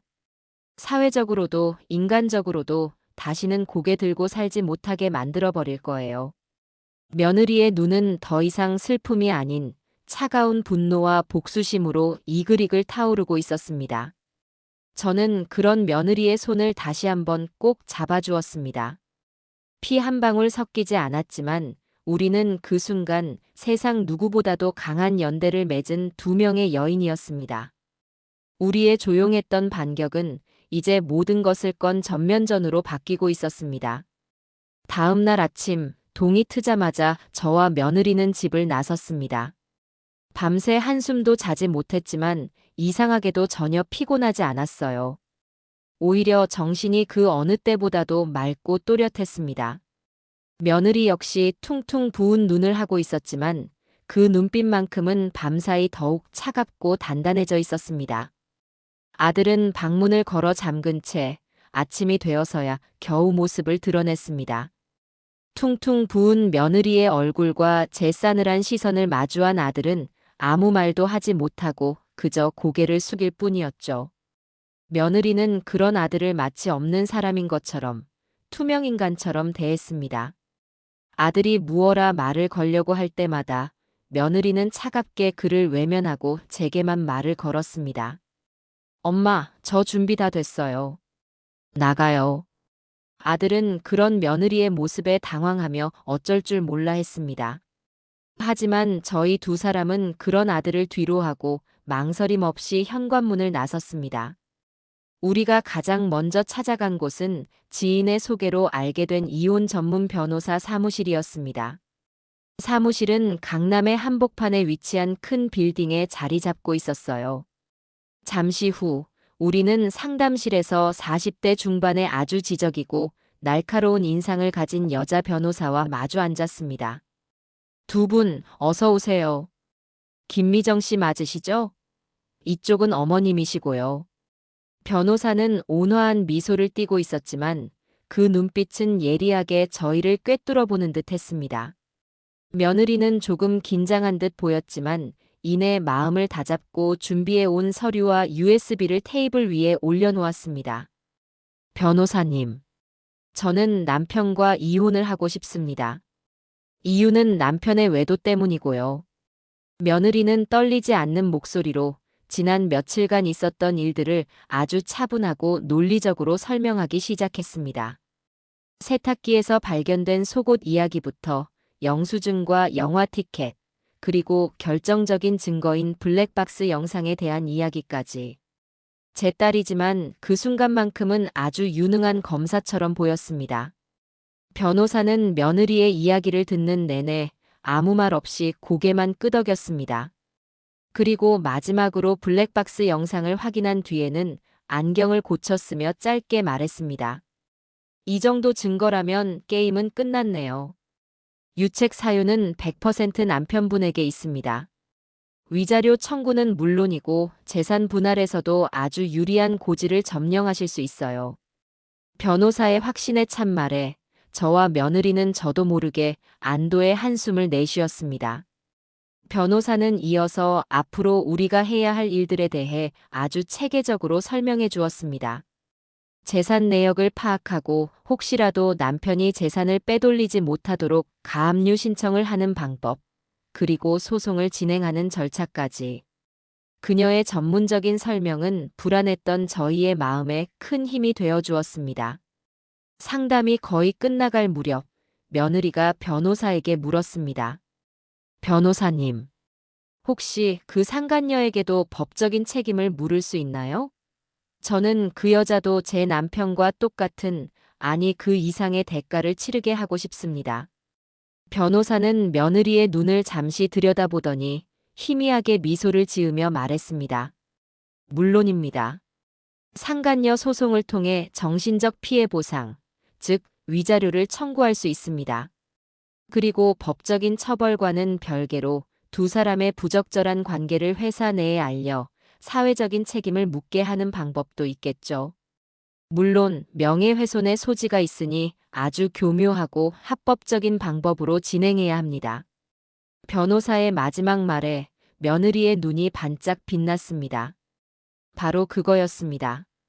며느리가 원했던 것은 단순히 돈 몇 푼을 받아내는 것이 아니었어요. 그 두 사람이 자신들의 잘못을 온 세상에 드러내고 가장 비참하고 고통스러운 방식으로 몰락하는 것이었습니다. 변호사 사무실을 나오는 길, 며느리의 발걸음은 들어갈 때보다 훨씬 더 가벼워 보였습니다. 이제 우리가 나아가야 할 길이 명확해졌기 때문입니다. 그날 이후 며느리는 완전히 다른 사람이 되었습니다. 더 이상 눈물을 흘리지 않았어요. 대신 아주 치밀하고 냉정한 전략가가 되었습니다. 그리고 바로 그날 저녁부터 며느리의 소름 끼치는 연기가 시작되었습니다. 집에 돌아온 며느리는 현관에서 자신을 기다리고 있던 아들에게 놀랍게도 희미한 미소를 지어 보였습니다. 왔어? 많이 기다렸지. 오늘 엄마랑 쇼핑 좀 하느라 늦었네. 아들은 갑작스러운 며느리의 태도 변화에 어안이 벙벙한 표정이었습니다. 어제까지만 해도 자신을 투명인간 취급하던 아내가 갑자기 예전처럼 다정하게 말을 걸어오니 당황할 수밖에 없었겠죠. 미정아. 너 괜찮은 거야? 뭐가? 아, 어젯밤 일 때문에 그래. 생각 좀 해봤는데 당신 말대로 뭔가 오해가 있었을 수도 있겠다 싶어. 내가 너무 예민하게 반응한 것 같아. 미안해. 며느리는 천연덕스럽게 거짓말을 늘어놓았습니다. 저는 그런 며느리의 연기력에 감탄하며 옆에서 조용히 맞장구를 쳐주었습니다. 그래, 이노야. 부부싸움은 칼로 물베기라잖니. 우리 미정이가 마음이 넓어서 너를 이해해주기로 한 모양이다. 아들은 어리둥절하면서도 안도하는 기색이 역력했습니다. 아마 자신이 저지른 죄가 그렇게 쉽게 용서받을 수 있다고 착각한 모양입니다. 그날 저녁 식탁에서 며느리는 아무 일도 없었다는 듯이 아들에게 회사 이야기를 묻고 반찬을 챙겨주었습니다. 아들은 그런 며느리의 모습에 완전히 무장해제되어 자신도 모르게 경계심을 풀고 있었습니다. 그렇게 며칠이 흘렀습니다. 집 안에는 거짓된 평화가 찾아왔습니다. 아들은 며느리가 모든 것을 용서했다고 굳게 믿는 듯 보였고 예전처럼 행동하기 시작했습니다. 물론 그 여자와의 관계를 완전히 정리했는지는 알 수 없었지만 적어도 집 안에서는 완벽한 남편의 가면을 쓰고 있었죠. 그리고 마침내 며느리는 결정적인 덫을 놓기 시작했습니다. 그날 저녁 며느리는 일부러 기분 좋은 목소리로 아들에게 말했습니다. 여보, 생각해보니까 내가 출장 다녀와서 제대로 파티도 한번 못했네. 이번 주말에 당신 회사 동료들 우리 집에 초대해서 집들이 겸 파티라도 할까? 내가 맛있는 거 많이 해줄게. 아들은 생각지도 못한 제안에 눈을 동그랗게 떴습니다. 정말? 그래도 돼. 당신 피곤할 텐데. 피곤하긴. 당신 기 살려주는 일인데 이 정도는 해야지. 당신이 파티에 초대할 동료들 명단 좀 짜서 나한테 줘. 내가 한 명 한 명 초대장 보낼게. 아들은 아내가 자신을 용서한 것을 넘어 이제는 자신의 기까지 살려주려 한다고 착각하고는 감격한 표정을 지었습니다. 그 녀석은 신이 나서 파티에 초대할 동료들의 명단을 작성하기 시작했습니다. 그리고 며느리는 그 명단을 건네받아 훑어보는 척하며 아주 결정적인 한마디를 툭 던졌습니다. 어머, 여기 명단에 최유나 씨 이름이 빠졌네. 당신 그동안 잘 챙겨줬다면서. 유나 씨도 꼭 초대해야지. 섭섭해하겠다. 며느리는 정말이지 세상에서 가장 순진하고 천진난만한 표정을 짓고 있었습니다. 아들은 그 말에 순간적으로 얼굴이 굳었지만 아내가 모든 것을 용서했다고 믿는 상황에서 감히 거절할 수는 없었습니다. 여기서 유나 씨를 초대하지 말자고 하면 오히려 의심을 살 수도 있었으니까요. 그럴까? 유나 씨 바쁠 텐데. 괜찮아. 내가 꼭 오라고 할게. 당신한테 고마웠던 사람이니까 내가 더 잘 챙겨줘야지. 며느리는 그렇게 말하며 아들의 명단에 최유나라는 이름을 직접 추가했습니다. 아들은 마지못해 고개를 끄덕였지만 그 표정에는 미세한 불안감이 서려 있었습니다. 덫은 완벽하게 놓였습니다. 이제 사냥감이 제 발로 덫 안으로 걸어 들어오기만을 기다리면 되는 것이었습니다. 파티가 열리기 전날 밤, 저와 며느리는 거실에 마주 앉았습니다. 모든 준비는 끝났습니다. 거실에서 가장 잘 보이는 큰 텔레비전에는 문제의 블랙박스 영상이 담긴 USB가 연결되어 있었고, 저는 파티의 마지막을 화려하게 장식할 특별한 선물을 예쁜 상자에 담아 포장해 두었습니다. 그 선물은 바로 모든 사건의 시작이었던 제가 깨끗하게 세탁해서 곱게 접어둔 검은색 레이스 속옷이었습니다. 며느리는 창밖을 바라보며 나지막이 말했습니다. 엄마, 저 잘할 수 있겠죠? 저는 그런 며느리의 어깨를 감싸 안으며 말해주었습니다. 그럼. 너는 세상에서 가장 강한 아이야. 그리고 걱정하지 마. 네 뒤에는 이 엄마가 굳건히 서 있을 테니까.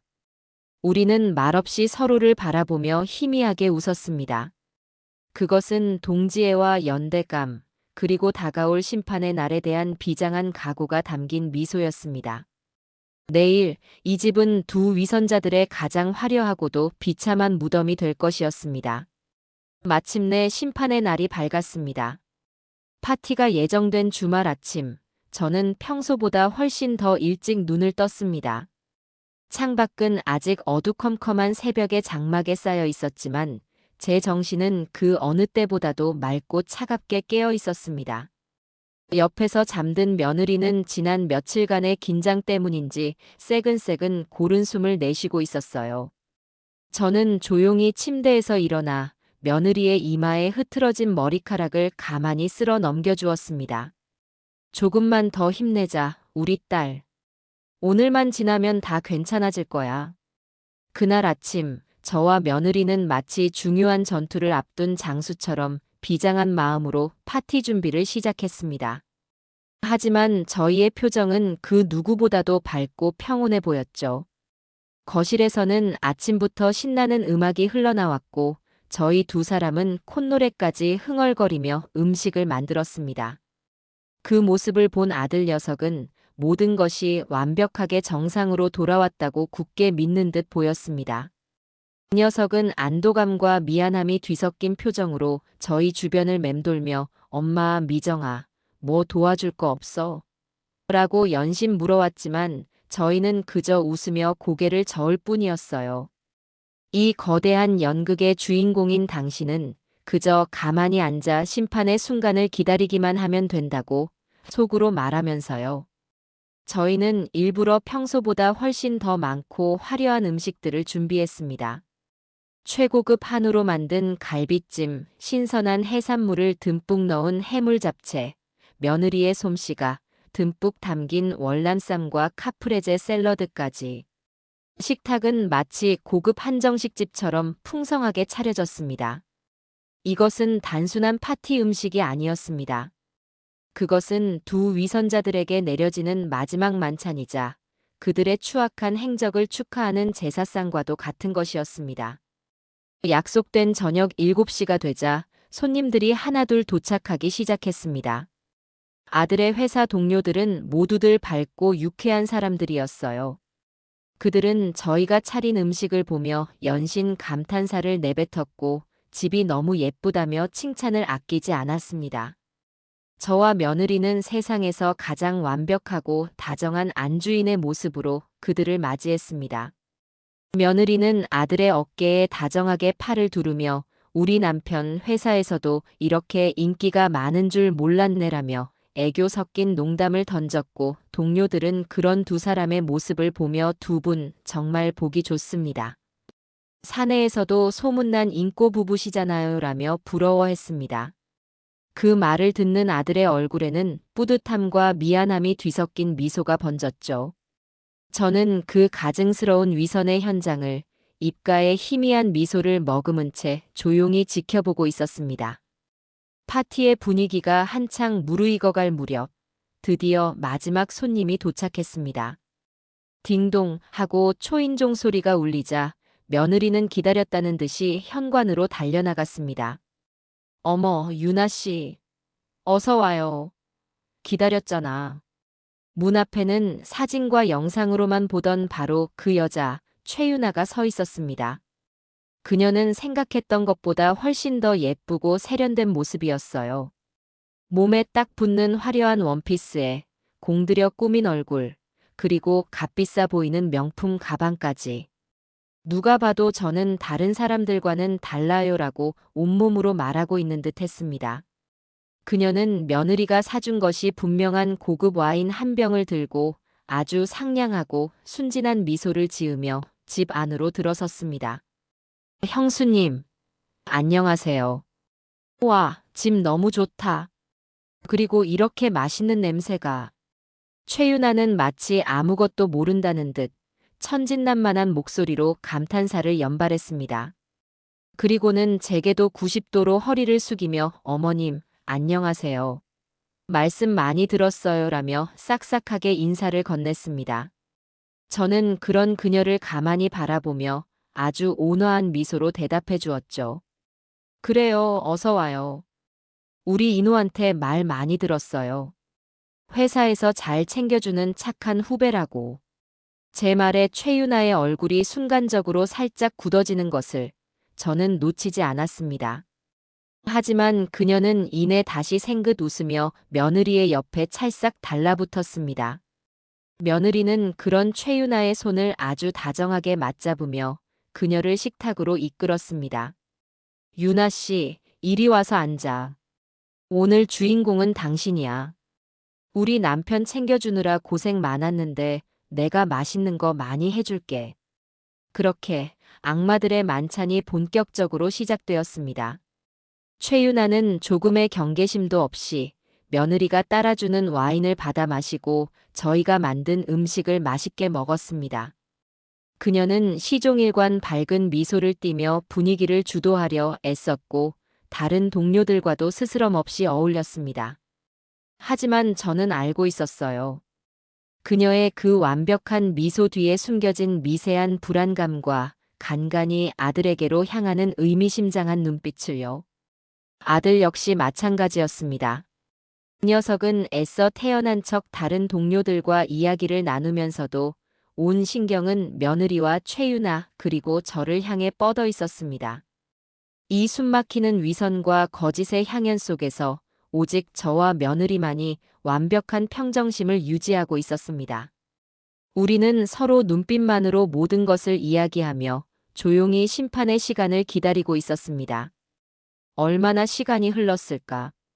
파티의 분위기가 최고조에 달하고 모두가 기분 좋게 취기가 오르기 시작했을 무렵 며느리가 기다렸다는 듯이 자리에서 일어났습니다. 그리고는 손뼉을 짝짝 하고 치며 모두의 이목을 집중시켰습니다. 자자 여러분, 조용. 제가 오늘 이 자리를 빛내주신 여러분과 그리고 사랑하는 제 남편을 위해 작은 깜짝 선물을 하나 준비했어요. 모두의 시선이 며느리에게로 쏠렸습니다. 아들은 무슨 선물? 이라며 어리둥절한 표정을 지었고 최유나 역시 호기심 어린 눈으로 며느리를 바라보았습니다. 며느리는 장난기 가득한 미소를 지으며 손에 든 리모컨으로 거실에 큰 텔레비전을 켰습니다. 제가 출장 간 사이에 우리 남편이 혼자 집을 지키느라 고생이 많았거든요. 그래서 고맙다는 의미로 우리의 행복했던 추억이 담긴 영상을 한번 만들어 봤어요.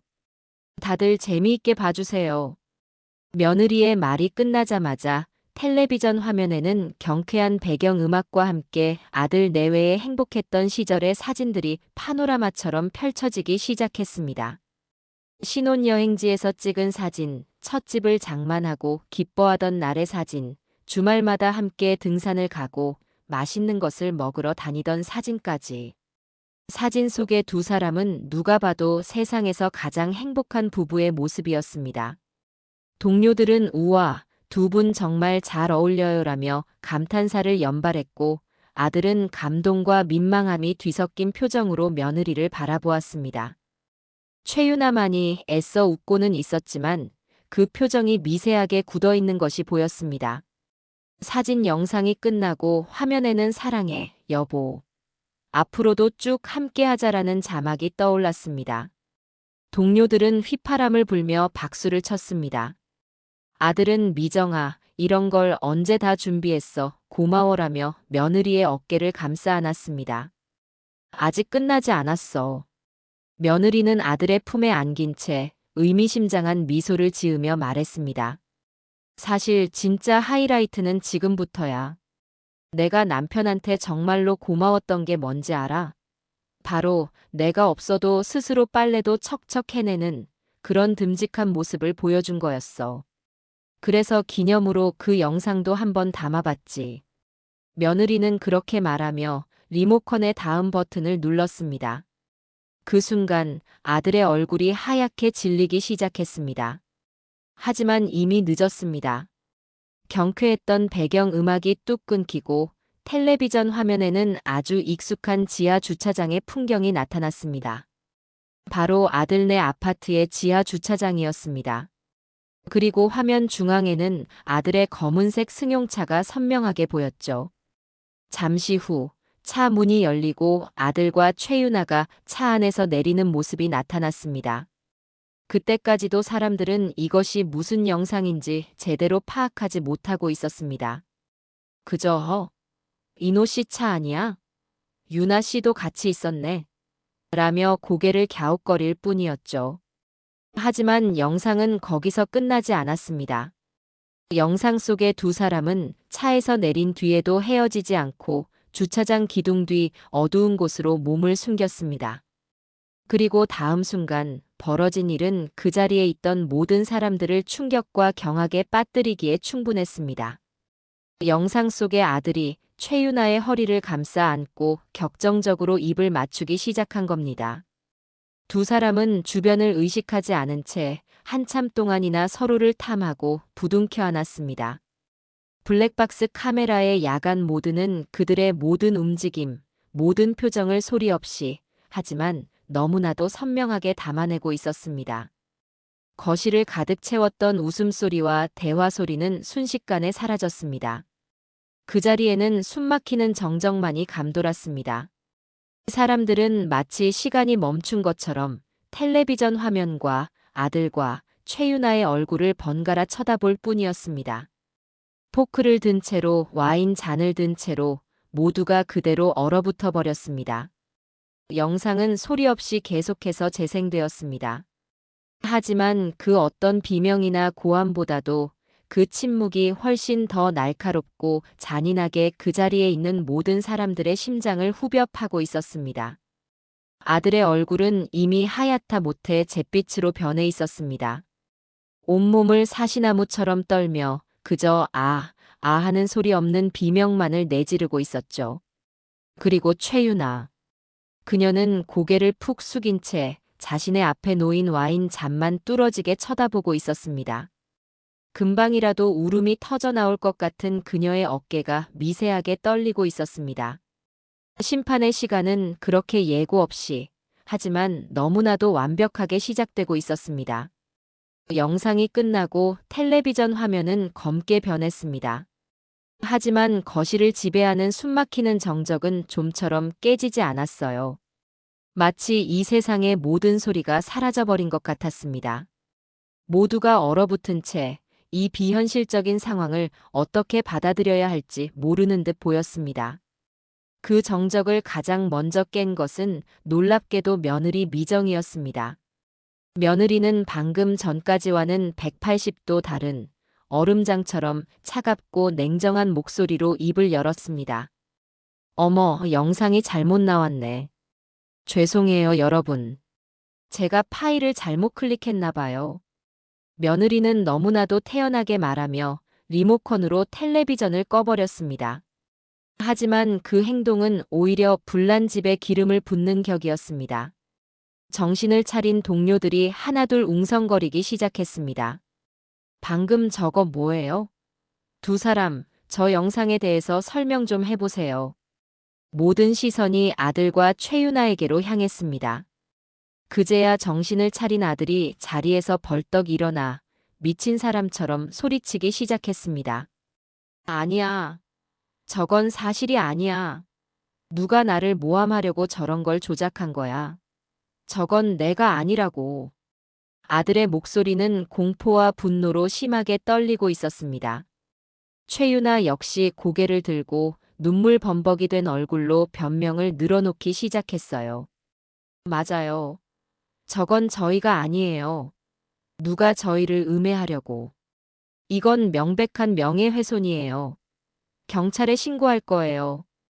두 사람의 필사적인 부정은 하지만 그 자리에 있는 그 누구에게도 설득력 있게 들리지 않았습니다. 오히려 그들의 격한 반응이 영상 속의 인물이 바로 자신들임을 인정하는 꼴이 되고 말았죠. 동료들은 이제 의심이 아닌 경멸과 혐오가 가득 담긴 눈빛으로 두 사람을 쳐다보기 시작했습니다. 조작이라고요? 저렇게 선명한 영상을 어떻게 조작한다는 거죠? 두 사람, 정말 실망입니다. 미정 씨한테 어떻게 이럴 수가 있어요? 분위기가 걷잡을 수 없이 험악해지려던 바로 그 순간이었습니다. 지금까지 조용히 모든 것을 지켜보고만 있던 제가 천천히 자리에서 일어났습니다.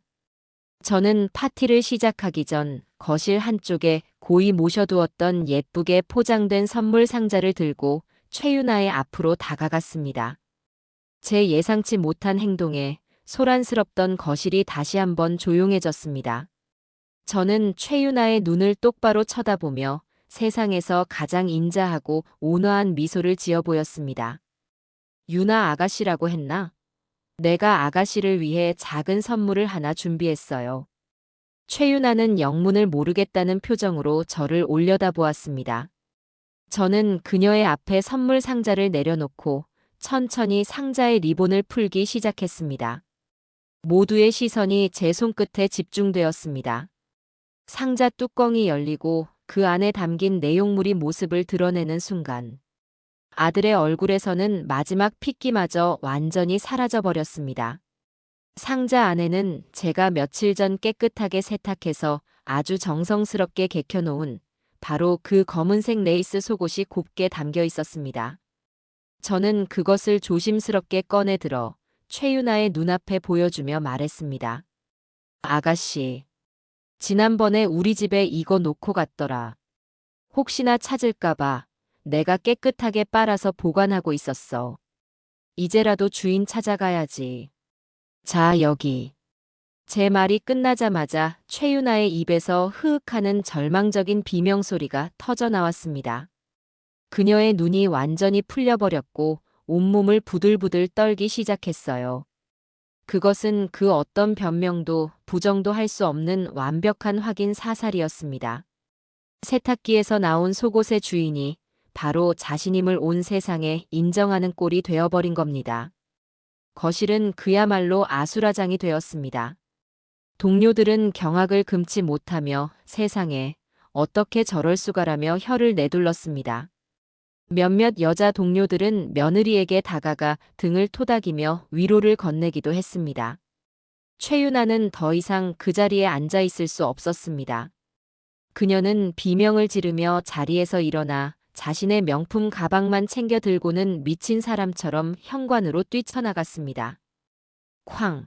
하는 소리와 함께 현관문이 닫히고 그녀의 비참한 퇴장으로 이 추악한 연극의 일막이 끝났습니다. 이제 남은 것은 이 모든 일의 원흉인 제 아들이었습니다. 모든 동료들은 약속이라도 한 듯 경멸과 분노가 뒤섞인 눈빛으로 아들을 쏘아보고 있었습니다. 아들은 완전히 넋이 나간 사람처럼 그 자리에 주저앉아 멍하니 허공만 바라보고 있었어요. 이노 씨, 정말 다시 봤습니다. 우리 팀의 수치인 줄 아세요. 동료들은 아들에게 차가운 말들을 한마디씩 던지고는 며느리와 제게 두 분, 힘내세요. 저희가 증인이 되어드릴게요라는 말을 남기고 서둘러 집을 빠져나갔습니다. 순식간에 북적거리던 거실에는 저와 며느리, 그리고 제 아들, 이렇게 세 사람만이 남게 되었습니다. 며느리는 더 이상 아무 말도 하지 않았습니다. 그저 차갑게 식어버린 눈으로 아들을 한번 내려다보고는 조용히 안방으로 들어가 버렸습니다. 이제 이 공간은 온전히 저와 제 아들의 것이 되었습니다. 저는 주저앉아 있는 아들에게 다가가 그 앞에 섰습니다. 아들은 그제야 저를 발견하고는 어린아이처럼 제 바짓가랑이를 붙잡고 울며 매달리기 시작했습니다. 엄마, 잘못했어요. 제가 다 잘못했어요. 제발, 제발 한 번만 용서해 주세요. 네. 엄마. 저는 그런 아들을 차갑게 내려다보았습니다. 그리고는 제 다리를 붙잡은 아들의 손을 매정하게 뿌리쳤습니다. 용서. 너는 지금 용서를 빌 상대가 잘못됐어.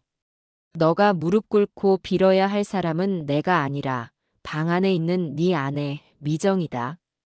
미정이는 제 말 안 들어줄 거예요. 엄마가 좀 설득해 주세요. 다시는 안 그럴게요. 정말이에요. 시끄럽다. 저는 아들의 말을 차갑게 끊어버렸습니다. 그리고는 아들의 눈을 똑바로 쳐다보며 제 인생에서 가장 단호하고 무서운 목소리로 말했습니다. 김인호, 너는 내 아들이기 이전에 한 여자의 남편이었고 한 가정의 가장이었다. 그런데 너는 그 모든 책임과 의무를 저버렸어. 너는 더 이상 내 아들이 아니다.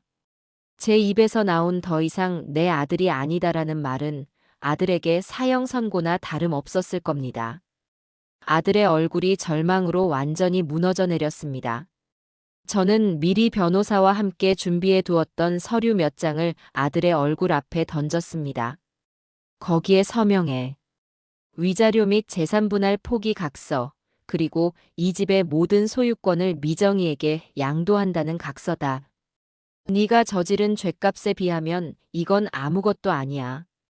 만약 서명하지 않으면 나는 오늘 이 자리에 있었던 모든 사람들의 증언과 증거들을 가지고 네 회사와 네 주변 모든 사람들에게 이 사실을 알릴 거다. 선택은 너가 해라. 아들은 바닥에 떨어진 서류들을 보며 한참 동안 망설였습니다. 하지만 이내 모든 것을 포기한 듯 떨리는 손으로 펜을 집어들었습니다. 그리고는 한자 한자 자신의 모든 것을 내려놓는 서명을 하기 시작했습니다. 모든 서명이 끝나고 저는 그 서류들을 챙겨들고 자리에서 일어났습니다. 그리고 마지막으로 바닥에 주저앉아 넋을 놓고 있는 아들에게 말했습니다. 30분 주겠다. 네 물건들 챙겨서 이 집에서 당장 나가. 그리고 다시는 내 눈앞에도 미정이 눈앞에도 나타나지 마라. 저는 그 말을 끝으로 미련 없이 아들에게 등을 돌렸습니다. 제 아들의 완벽한 몰락은 그렇게 제 손으로 직접 마침표를 찍게 되었습니다. 아들이 짐을 챙겨 집을 떠난 후 집 안에는 깊고 무거운 침묵이 내려앉았습니다. 며느리는 안방에서 한 발짝도 나오지 않았고 저는 엉망이 된 거실을 묵묵히 치우기 시작했습니다. 화려했던 음식들은 차갑게 식어 있었고 바닥에는 깨진 와인 잔 조각들이 널브러져 있었습니다. 마치 거대한 폭풍이 휩쓸고 지나간 폐허와도 같은 모습이었죠. 그 모든 것을 치우는 동안 저는 단 한 방울의 눈물도 흘리지 않았습니다. 슬픔이나 연민 같은 감정은 이미 오래전에 메말라 버린 듯 했습니다. 제 마음속에는 오직 모든 것을 제자리로 돌려놓았다는 차가운 안도감만이 남아있을 뿐이었습니다. 다음 날, 저와 며느리는 변호사 사무실을 다시 찾아가 아들에게 받아낸 각서들을 제출했습니다. 변호사는 저희가 해낸 일에 놀라움을 표하며 이제 남은 법적 절차는 아주 순조롭게 진행될 것이라고 말해주었습니다. 그녀의 말대로 이혼은 일사천리로 진행되었습니다. 아들은 변호사를 통해 단 한 번의 반론도 제기하지 않고 저희의 모든 요구를 받아들였습니다. 아마도 더 이상의 추락을 막기 위한 마지막 발악이었을 겁니다. 몇 주 후 저희는 법원에서 마지막 서류에 도장을 찍었습니다. 법원 건물을 나서는 순간 며느리의 얼굴에는 그늘 한 점 없었습니다. 오히려 오랜 시간 자신을 짓누르던 무거운 짐을 벗어 던진 사람처럼 그 어느 때보다도 자유롭고 평온해 보였어요. 며느리는 저를 보며 아주 오랜만에 환하게 웃었습니다. 엄마, 다 끝났어요. 그래, 우리 딸. 이제 다 끝났다.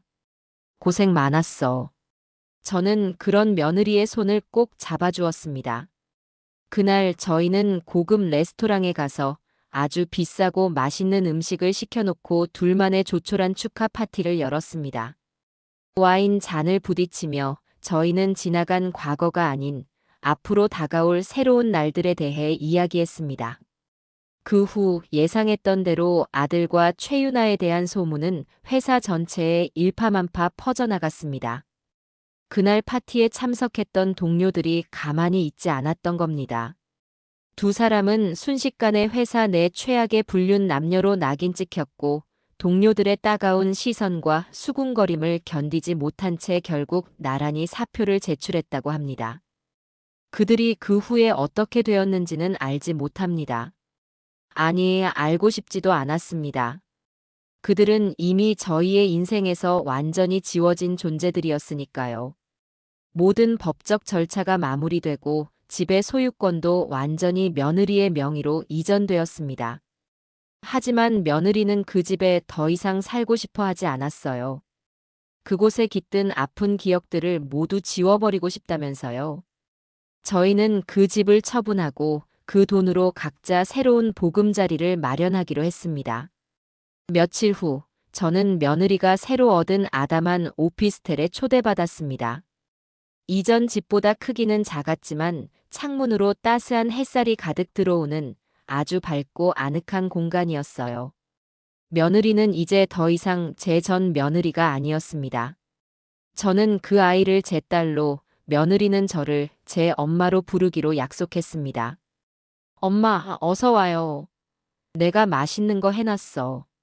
제 딸이 된 미정이는 예전보다 훨씬 더 밝고 활기찬 모습으로 저를 맞이했습니다. 우리는 직접 만든 소박한 음식을 차려놓고 거실 바닥에 마주 앉아 늦은 점심을 먹었습니다.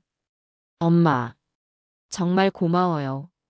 엄마가 아니었다면 저는 아직도 그 지옥 같은 현실을 모른 채 바보처럼 살고 있었을 거예요.